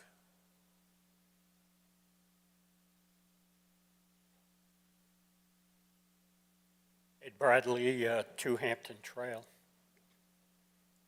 I want to give just a brief history. I know we're talking about text changes and whatnot, but what opened the door for data centers was when Governor Lamont passed exemptions for data centers. Therefore, that allowed GoSpace, Mr. Quinn, in the door, and I'm not going to talk, you've heard the other towns and what's been going on there. Hopefully you've been reading the news articles in the Daily out of New London and what's going on down there with the lawsuits. But the town council did a big disservice. They failed the taxpayers of the town by pushing this through and kicking the can down the road to you guys to handle their mess. Hopefully, we can get out of this host agreement. I hope Attorney Small is reading between the lines of that host agreement and how we get out of it. I've read recently where the town council now wants to get out of the agreement. Hopefully we can get out of it. Now the term you use as data center. I have 50 years in retired in IT. My last 17 years I worked for a large hospital in New Haven. And we used to go through disaster recovery plans. That was basically, all hospitals have generators. We would cut UI power to the hospital, fail over to what they call a UPS battery backup system while it switched to generator. The generators were very large. And when those louvers opened up, let me tell you, the sound was deafening. I realize it's in a city with buildings and everything, but again, the sound is deafening. I planned and executed disaster recovery plans for the hospital. We went to SunGuard Systems, a disaster recovery site, not a data center. A data center is more in relation to a corporation. The town of Wallingford has a data center. Bristol Myers had a data center. A disaster recovery center, although like you define equipment, does have computers, telecommunication gear, and whatnot. But they have clients that will come there to test their disaster recovery plans, number one, and then basically for a catastrophic disaster, whether it be hurricane, fire, or whatever, they will go to run there. Now, weather can impact disaster recovery facilities in that they lose power, hurricane, whatever, no power. Those generators will be running and running and running until the power comes back on. SunGuard Systems is a major disaster recovery center in the United States. And as the consultant made mention of a data center in an airport, SunGuard Systems is located in the meadowlands of New Jersey next to Giant Stadium. It's out in the middle of nowhere. And when they go to back up a generator, I mean, we're not talking one or two. I know what we're looking at here is a lot smaller. The sound is deafening.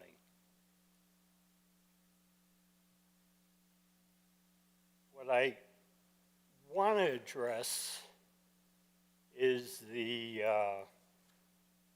WI district, which is the Watershed Protection District, which is that area south of 68, Williams Road, Hampton Trail, I-91, okay?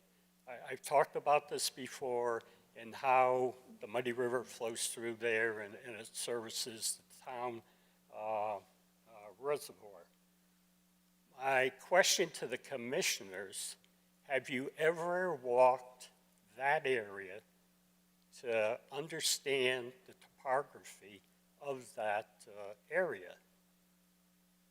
If you haven't, you can drive into the Hilton and just park in their back parking lot, walk down. You can come down the Hampton Trail. There's a sewer right away. You can walk also up there. Oh, one thing we've been talking a lot about sound. As far as measuring sound, how close do you put your instruments to the property line?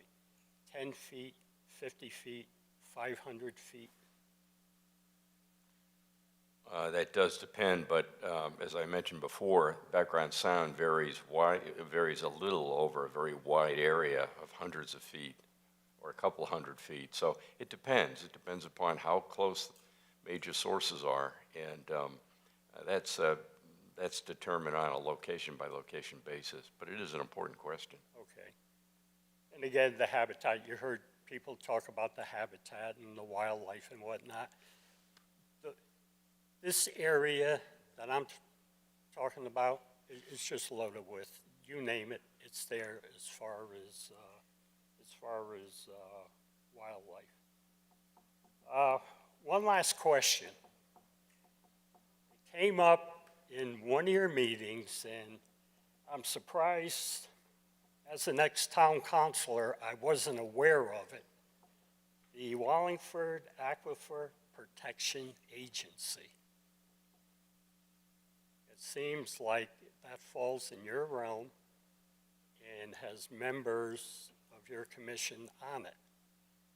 But I did further research, and I don't see any meeting notices, any past agendas, any past minutes. Do you guys actually meet? Yes, not sure, Mr. Pagini, when was the last time we met? Frankly, I think it was before your, putting you on the spot.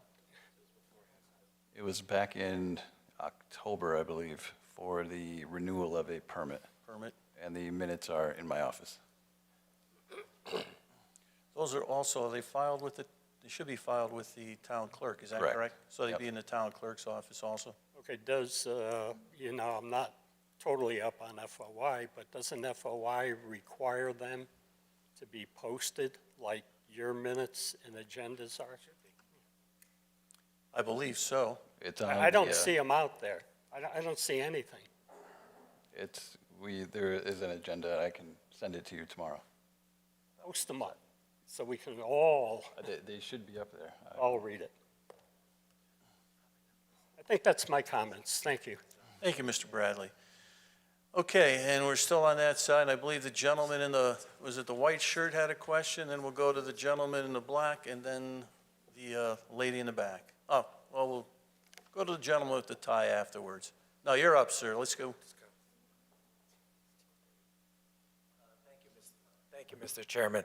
I'm Donald Gustafson. I'm an attorney at Shipman and Goodwin, and I'm here on behalf of God Space Partners.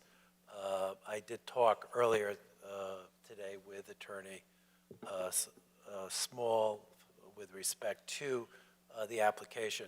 So one thing is, we wanted to point out that, as you know, there is an existing host agreement. We were just engaged fairly recently, but going through in the host agreement, there are some design criteria for the properties that are specified in the host agreement. And I would recommend and point out to the commissioners that some procedures dealing with the design and also what happens if you did. So these, the proposed that you have now would be in addition to. I haven't gone through, but we would like to reserve any rights to the extent that there's any difference. I know that, at least on behalf of Godspace Partners, that we agree with Mr. Tacha that probably the best view is when a site plan permit is applied for, that is the time that everybody should review the plans, the specifications, the vibrations, all the setbacks to be applicable based on the building, the size and the capacity of the electrical load going in there and with the generators. And we have no problem addressing those issues at the proper time. I know that these particular regulations, there's just a couple points that I thought are open that we would want to reserve. The other point that we would like to do is we would ask the commission to keep it open. We would like to engage our own acoustical sound engineer, review your procedure, and actually come back and maybe have comments with respect to that. In particular, just, looking, I thought, in the host agreement, I know the design criteria we had, I think, 300 feet, 350 for one of the other properties. I know it's been increased to 500, so that's an issue that we would like to explore. And I think also there was another issue dealing on the 5 decibel and having the baseline. We're not objecting to it. I don't know. I can't say whether that is appropriate, whether that's reasonable. And, we're willing to live with reasonable standards in the proposal that goes. So I would just like to give my letter notifying to Mr. Pagini. Sure. Second issue is I've heard some things. You should know Godspace Partners is in the process of recapitalizing. Thomas Quinn is not part of Godspace Data Partners. I've heard his name bounded here. I have a letter from the existing COO of Godspace Data Partners, who's Michael Grella. He was appointed, I would say, probably a couple months ago. Mr. Grella formerly ran implementation for AWS, Amazon Web Services, and the development of data centers throughout the country, and I think we headed one of the regions. So he's now the current CAO of the company while we're out recapitalizing the company. He also has a letter that he addressed that I think I tried to get to Mr. Pagini earlier. I don't know if I succeeded, but I'll leave a copy with him.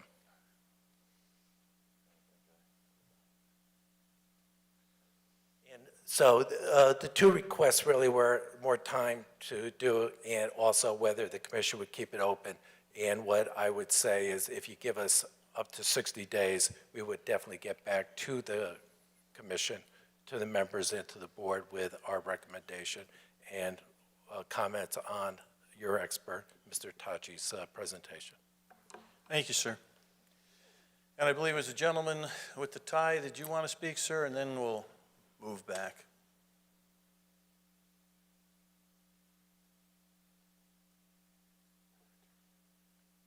Good evening. My name is Tom Blair.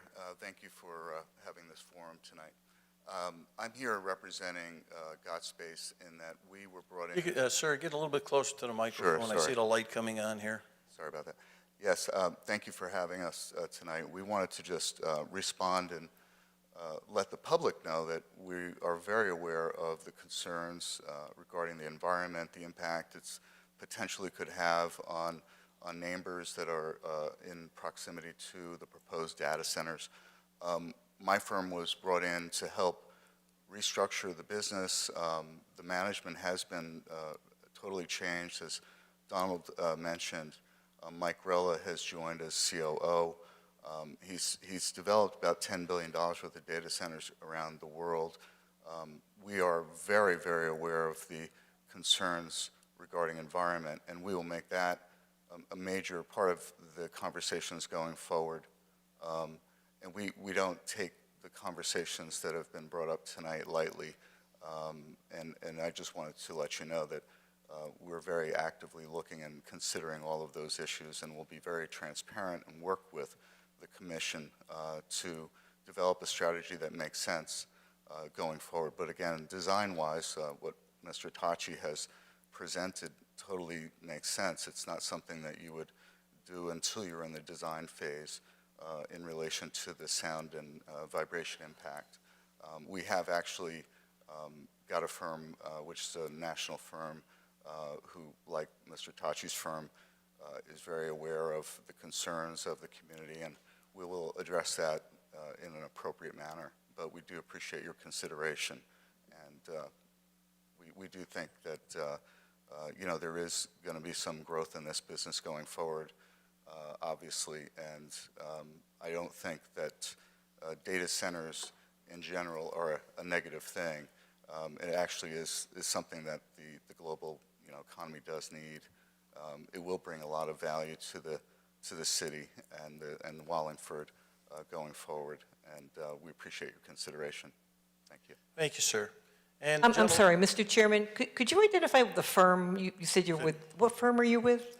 Yeah, my firm is Hudson Partners. We're a broker, dealer, and investment bank in Stamford, Connecticut. Hudson. Partners. Thank you. Thank you. Gentleman in the back with the black jacket.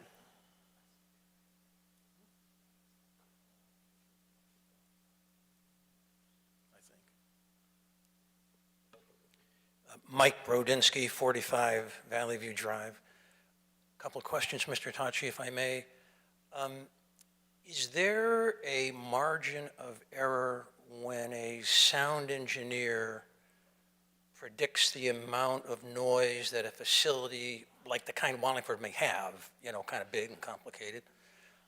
Is there a margin of error inherent in that prediction?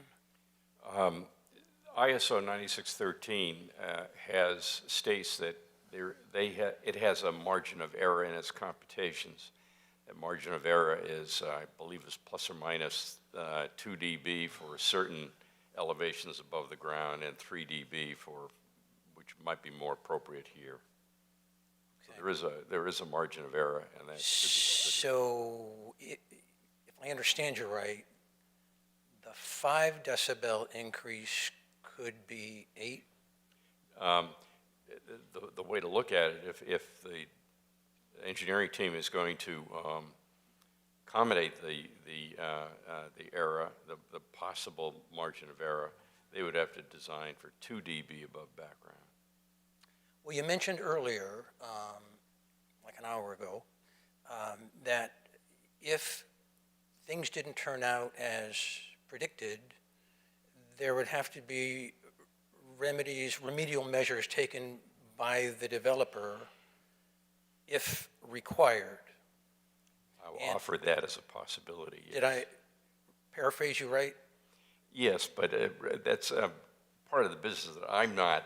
Yeah, I know. All I'm saying is that, look, there are probably ways of dealing with it, but there should be ways addressed ahead of time, whatever they might be. So my point is, and I'm going to say this a little playfully, but it's serious, what could possibly go wrong?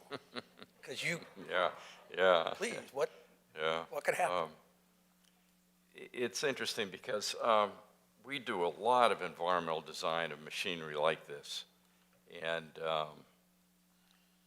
just never have a call back. And, it's interesting because we've talked to owners before about all different kinds of owners of different kinds of facilities. Have you had any complaints?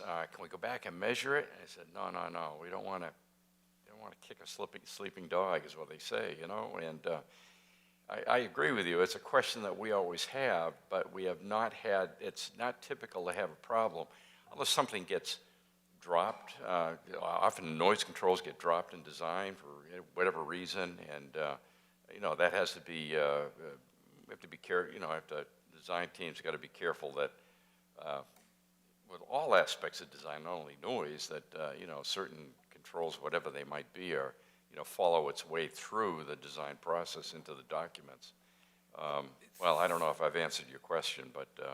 I'm not going to press it. Things can go wrong. That can result in a 2 to 3 dB margin of error. That is the statement in the... And that's... The statement in the standard, yes. Okay. So I'm referring now to the proposed regulation, and it says the sound and vibration impact analysis. That's a study to be performed by an Institute of Noise Control Engineering board-certified engineer. Can one become a board-certified engineer without having any track record of accurately predicting the amount of noise a data center like Wallingford's maybe would have? Can you be a certified engineer without that track record? I'm a grader for the exam and am board certified. And I would expect that anybody that makes it through the exam and has some experience, you know, you can't go from the exam directly into design, although the persons taking the exam already have a lot of experience. But it's the only way that I could qualify it, or I suggested qualifying the expertise, because a PE, somebody from a sound recording studio and so forth, that's where things go wrong many times. We just have to be careful about who's able to do this. So that's a yes to my question. I think that's a yes. You can become a board certified engineer without having any experience with data predicting Yes, noise. yes. You can, With right? data centers, yes. Yeah, that's okay. But mechanical system equipment, no. Well, we're talking data centers tonight, so that's why what triggered my earlier comment was your comment that if things don't turn out as predicted, it's impractical, unrealistic to shut the place down. There goes your temporary injunction. You don't have it, you're not going to get it. And as Jason Zandri, who came up earlier, said, so you pay fines. Of course, there's nothing in the regulation about that. But there's also nothing in the regulation that says something like this, that at no time should any facility or group of facilities emit more than 5 decibels. And with the absence of that, you don't have any legal leverage to get whatever remedy you may dream up and then put in writing somewhere. But just reviewing in my own mind how zoning enforcement works, I think your remedies are revoke the permit or get an injunction, and you're done. So how can you possibly then, negotiate over maybe years what the remedies might be? It's going to take a lot of time. You don't have the legal leverage to do it. The place that could have been done was the host agreement with a cross-default agreement that said a violation of the 5 dB is a violation of the host agreement. Now you got some teeth. Are those guys back there? They are. I like them. I'm glad they heard that, and I just want to pass that along. I had other comments, but in view of the lateness of the evening, I'm probably going to put them in a letter and send it in. I hope you all read it. Thank you. Thank you, sir. Anyone else that would like to speak? Yes. And are there anyone else? Hopefully I'm the last one and people can go home and rest. I'm Representative Mary Mashinsky. I live at 188 South Cherry Street in Wallingford, which is not near the proposed facility, but Kevin Pagini had asked me to check out what regulatory options are out there in other states. And I also wanted to give you an update on the Connecticut law that we are working on.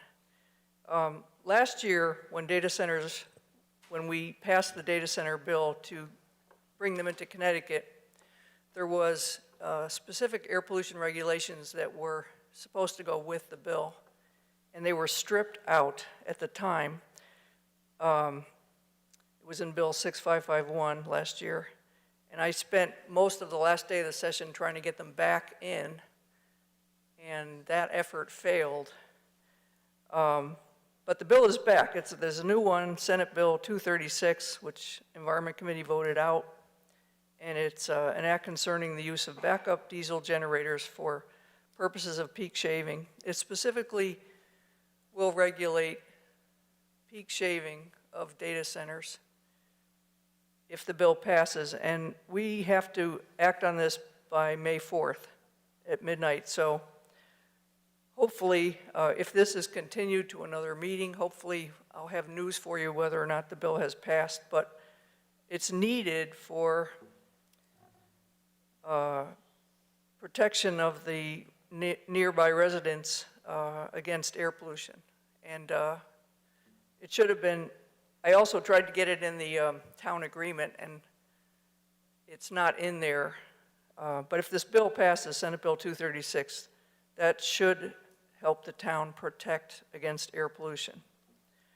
They will have to meet certain emission standards, and there will be certain times of the year when they will not be able to peak shave. The second thing that is from Washington State is Washington State's bill, which did pass already this year, Bill 1846, and that is to mitigate the negative impacts of data centers. And it's got a number of things in it. I didn't find anything on noise, but coordinating with the state's industrial program to provide technical assistance, procuring power from renewable sources to the extent possible, adopting practices to improve energy efficiency, including managing airflow, improving heating, ventilation, and air conditioning systems, and then taking actions to conserve, reuse, and replace water using reclaimed water whenever possible. I also checked for noise legislation, and there's nothing. There's, even though there were noise complaints in Arizona and Illinois where I thought there would be bills on noise, nothing. So I'm afraid, Kevin, that I found nothing on noise. I'll keep looking, but that's what I found. And by May 4th, I should have, we should have an answer on whether 236 is going to pass, which will protect the neighborhood at least from air pollution. Is there anything else you would like me to try to find? Mr. Pagini? The crux of my comments to her was that when the state passed this legislation, there was zero land use guidance given to municipalities. So that was my question to Rep. Mushinski. So if there's anything else you want me to look up, let me know, or Kevin could let me know, and I will try to find out for you. Good enough. Thank you. Thank you. Yes, excuse me, if you come to the microphone, please. No, go ahead. Yeah, please, just for the record, if you would, please.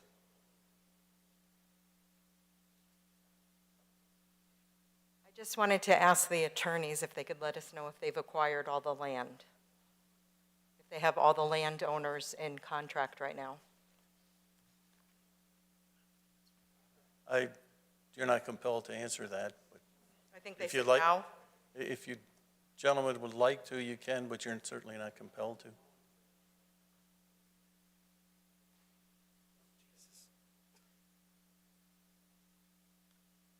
Yeah, well, I mean, we'll be upfront and we will respond.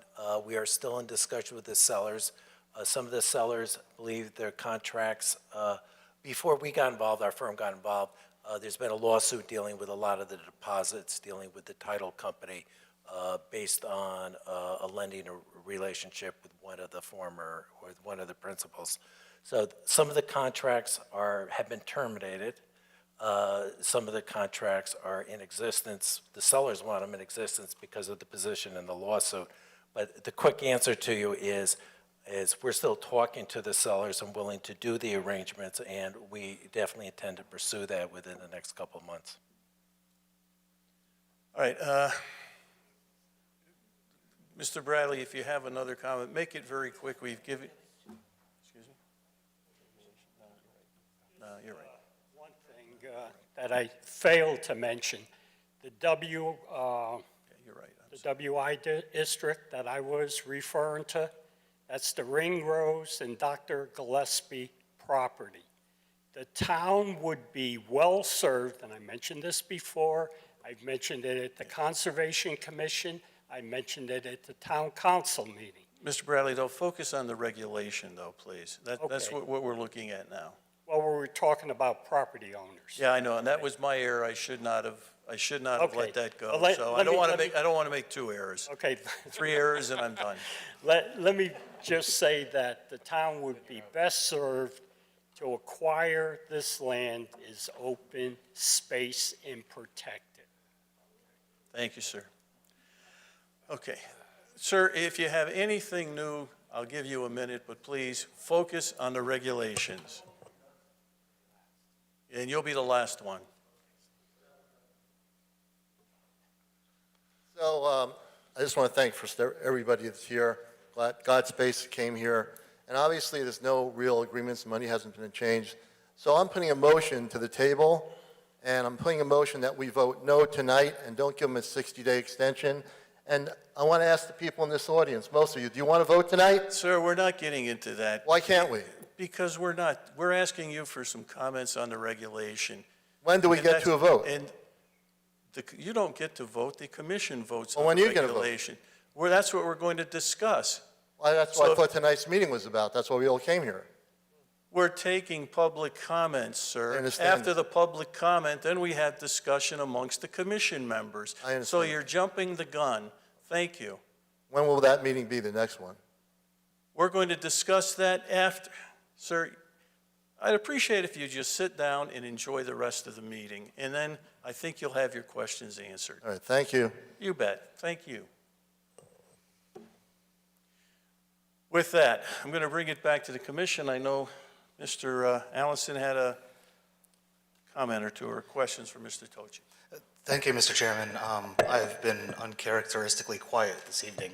Mr. Tachi, I just had a question regarding the term, the mic's kind of vibrating me, perceptible vibration. It's in the IX subsection 5B proposed and the WI subsection 2B. My question is, how would somebody, I know how somebody would say they perceive the vibration, but how could somebody prove to somebody else that they perceived the vibration? Yes, we talked about that, and at one point in a draft, we actually tried putting in the threshold of perception in an ANSI standard. It was ANSI S 2.71, I think.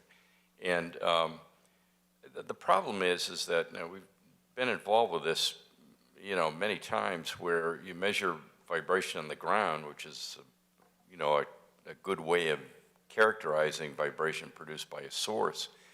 But once it makes it into a building, there are resonance conditions within the building that can actually amplify vibration. So it's what might be unfeelable outside could be feelable inside. So all of a sudden to say, well, you can't exceed a certain limit, although it's not unreasonable to state that, it would vary from place to place, even within a room, within a building.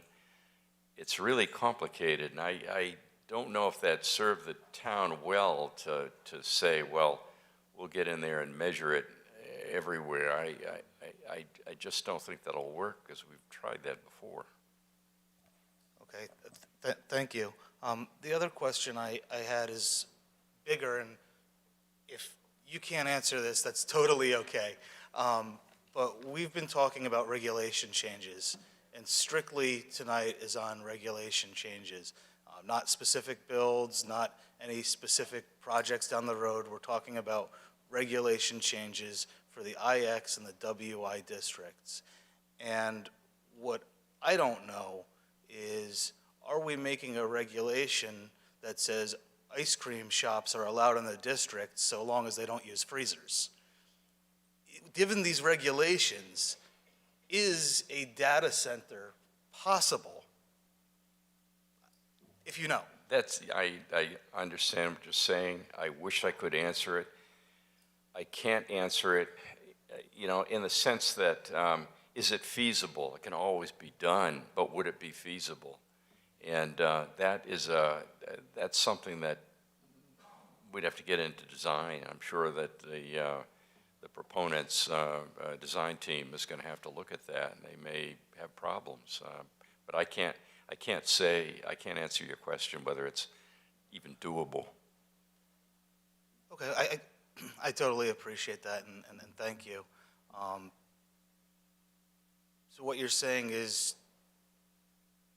there is measures that, given these regulations, it's possible to mitigate sound and vibration to match these regulations with the build, given the way you know the technology today? Yes, but keep in mind that my direction was, what regulation should the town consider to protect the neighbors? That's the regulation. It wasn't, what's the feasible regulation? Okay, that might be another matter altogether. Sure, no, I understand that, and I think you answered my question. Thank you, Mr. Tachi. I really appreciate your time and the education you've provided us this evening. Thank you, Mr. Chairman. Thank you. Commission members, any further questions for Mr. Tachi before we dismiss him for the moment? I think with that, Mr. Tachi, again, as other commission members say, I certainly appreciate all the time, energy you've put into this. I think you've been very patient and answered the questions in the best professional manner in which you could answer them, and I certainly thank you and appreciate it.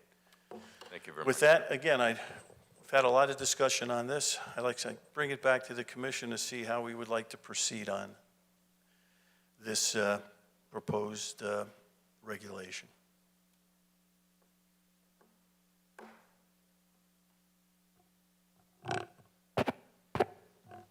Mr. Cohen. I'll start. I'm ready to vote.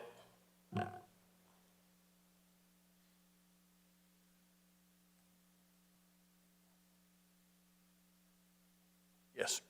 Mr. Chairman, I'm a little torn because I certainly want to hear all views on this before we vote. On the other hand, I think just the other meeting we were talking about how long some of this has been dragging on and how we need to start voting on these things. And I kind of feel like we've gone over and over these things. We've listened to an expert tonight. We've heard from the residents, and you know, at some point we have to vote. And you know, especially with this having gone on for so long, for one person now to come in and say, well, you know, we haven't had an opportunity to present our comments. I mean, that's kind of hard to swallow. I mean, we have sat up here, it's 11 o'clock now. This is not the first 11 o'clock, 12 o'clock night that we've had going over these things. I just, and no one else is asking us to postpone or delay our decision. So I think I'm leaning towards voting at this point.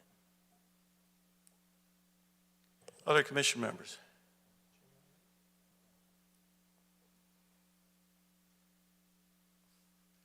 Mr. Allison? Thank you, Mr. Chairman. I think I'm ready to vote as well. Thank you. Mr. Fitzsimmons. I'm no mathematician, but I can count on my 5 fingers. I would echo what has been said, certainly, by Commissioner Himes. I mean, we spent a lot of time on this, and I know what's unique about this, and this is so hard, and it's so late for me to say this, this is our own application. That's what makes this so difficult. That's why it just seems perpetual. It's the planning and zoning is proposing to change our own regs because of the town, at the town's request. I should say it like that, you know. And again, the council makes their decision, we make our decisions. So, and I apologize, because I know we heard lots of speakers, and I was digging through my bag because I'm pulling out stuff. I mean, the conversations, I mean, I've got a memo here from the town planner to us dated December saying, we've made the decision to continue, we're going to discuss it in January, consultation in November. It's April. So I feel that we've, you know, on one hand, if it was a regular application with a regular applicant, not the town, the time would be up. The time would be up for us. It's our own application. It's embarrassing to say after all this time, we're ready to vote. I still need more information. I'm convinced half the people in this audience know more about this than I do. because they know more about the potential applicant, but until we come up with a regulation, it stops. So this is not ready for voting, so it's, as they say, it's not ready for prime time, despite months and months of discussion.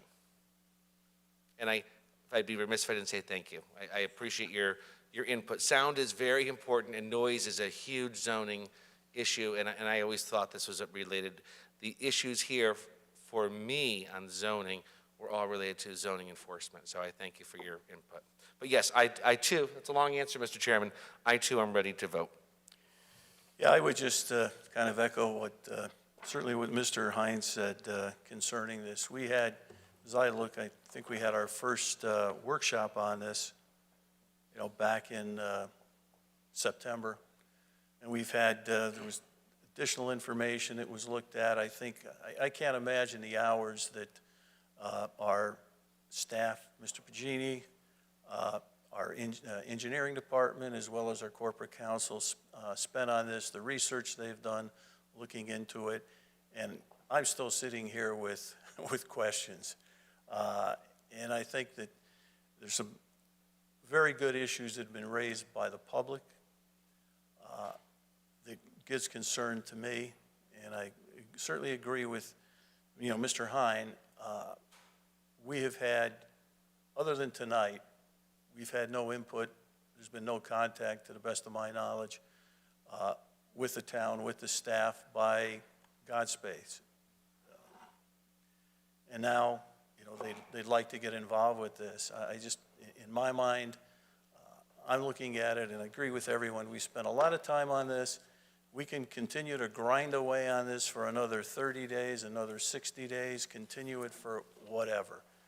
In my mind, I think we have to take action on this application one way or another. And, quite frankly, from my position, I certainly cannot support this.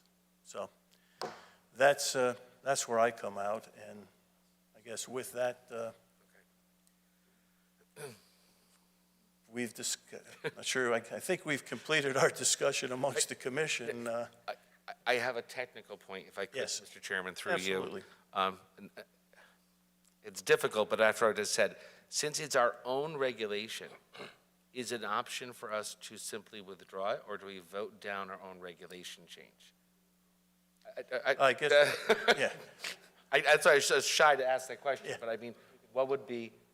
I guess I'd ask our corporate counsel.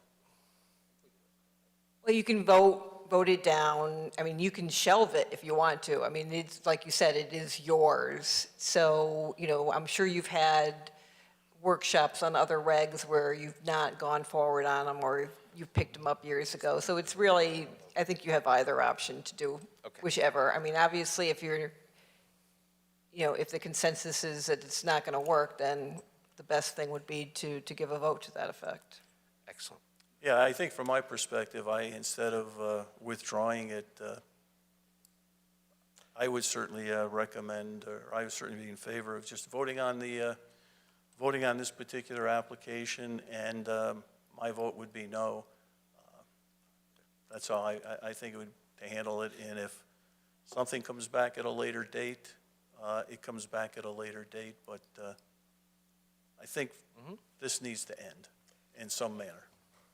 Mr. Chairman, Yes. with your permission, I move that the commission deny the zoning text amendment to add section 4.9C 5.4, 10C.2, definitions to section 2.2, and parking requirements to section 6.11C to the Wallingford zoning regulations to allow data centers as a special permit use in the IX and WI zoning districts, has proposed in language entitled Proposed Text Amendment to the Town of Wallingford zoning regulations to add data centers as an allowed use by special permit in the IX and watershed interchange districts dated 9/8/21 and revised to 4/6/22 because. Excuse me, before we go through this, I'm a bit remiss. This was a public hearing, so we need to.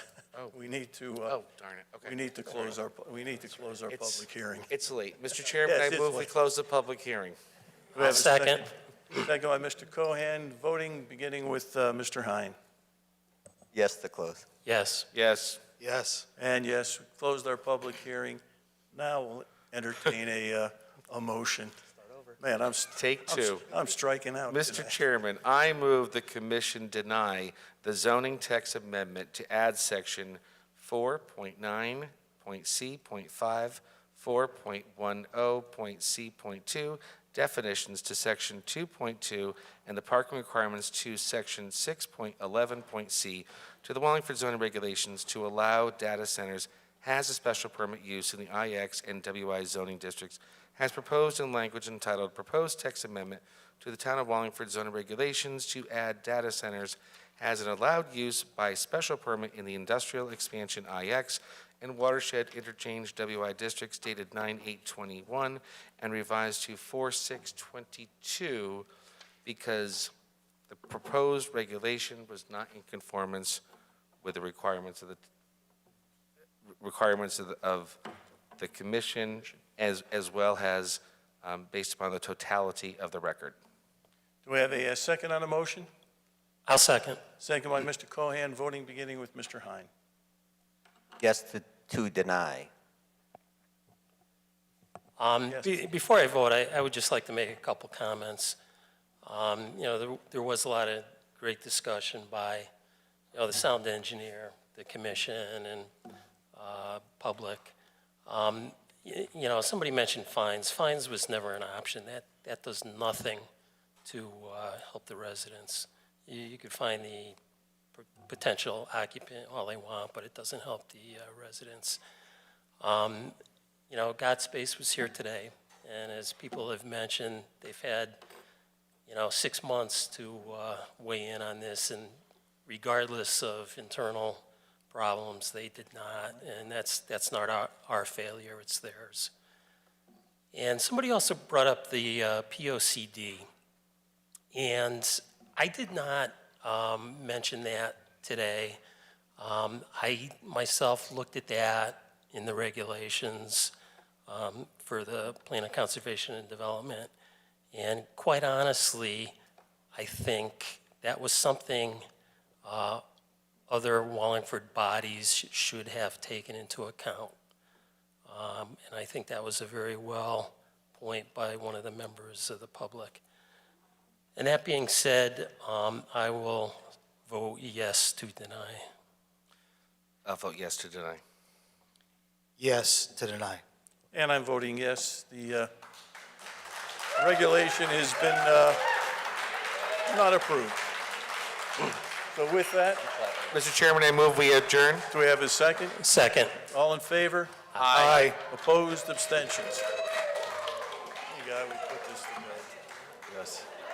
Thank you.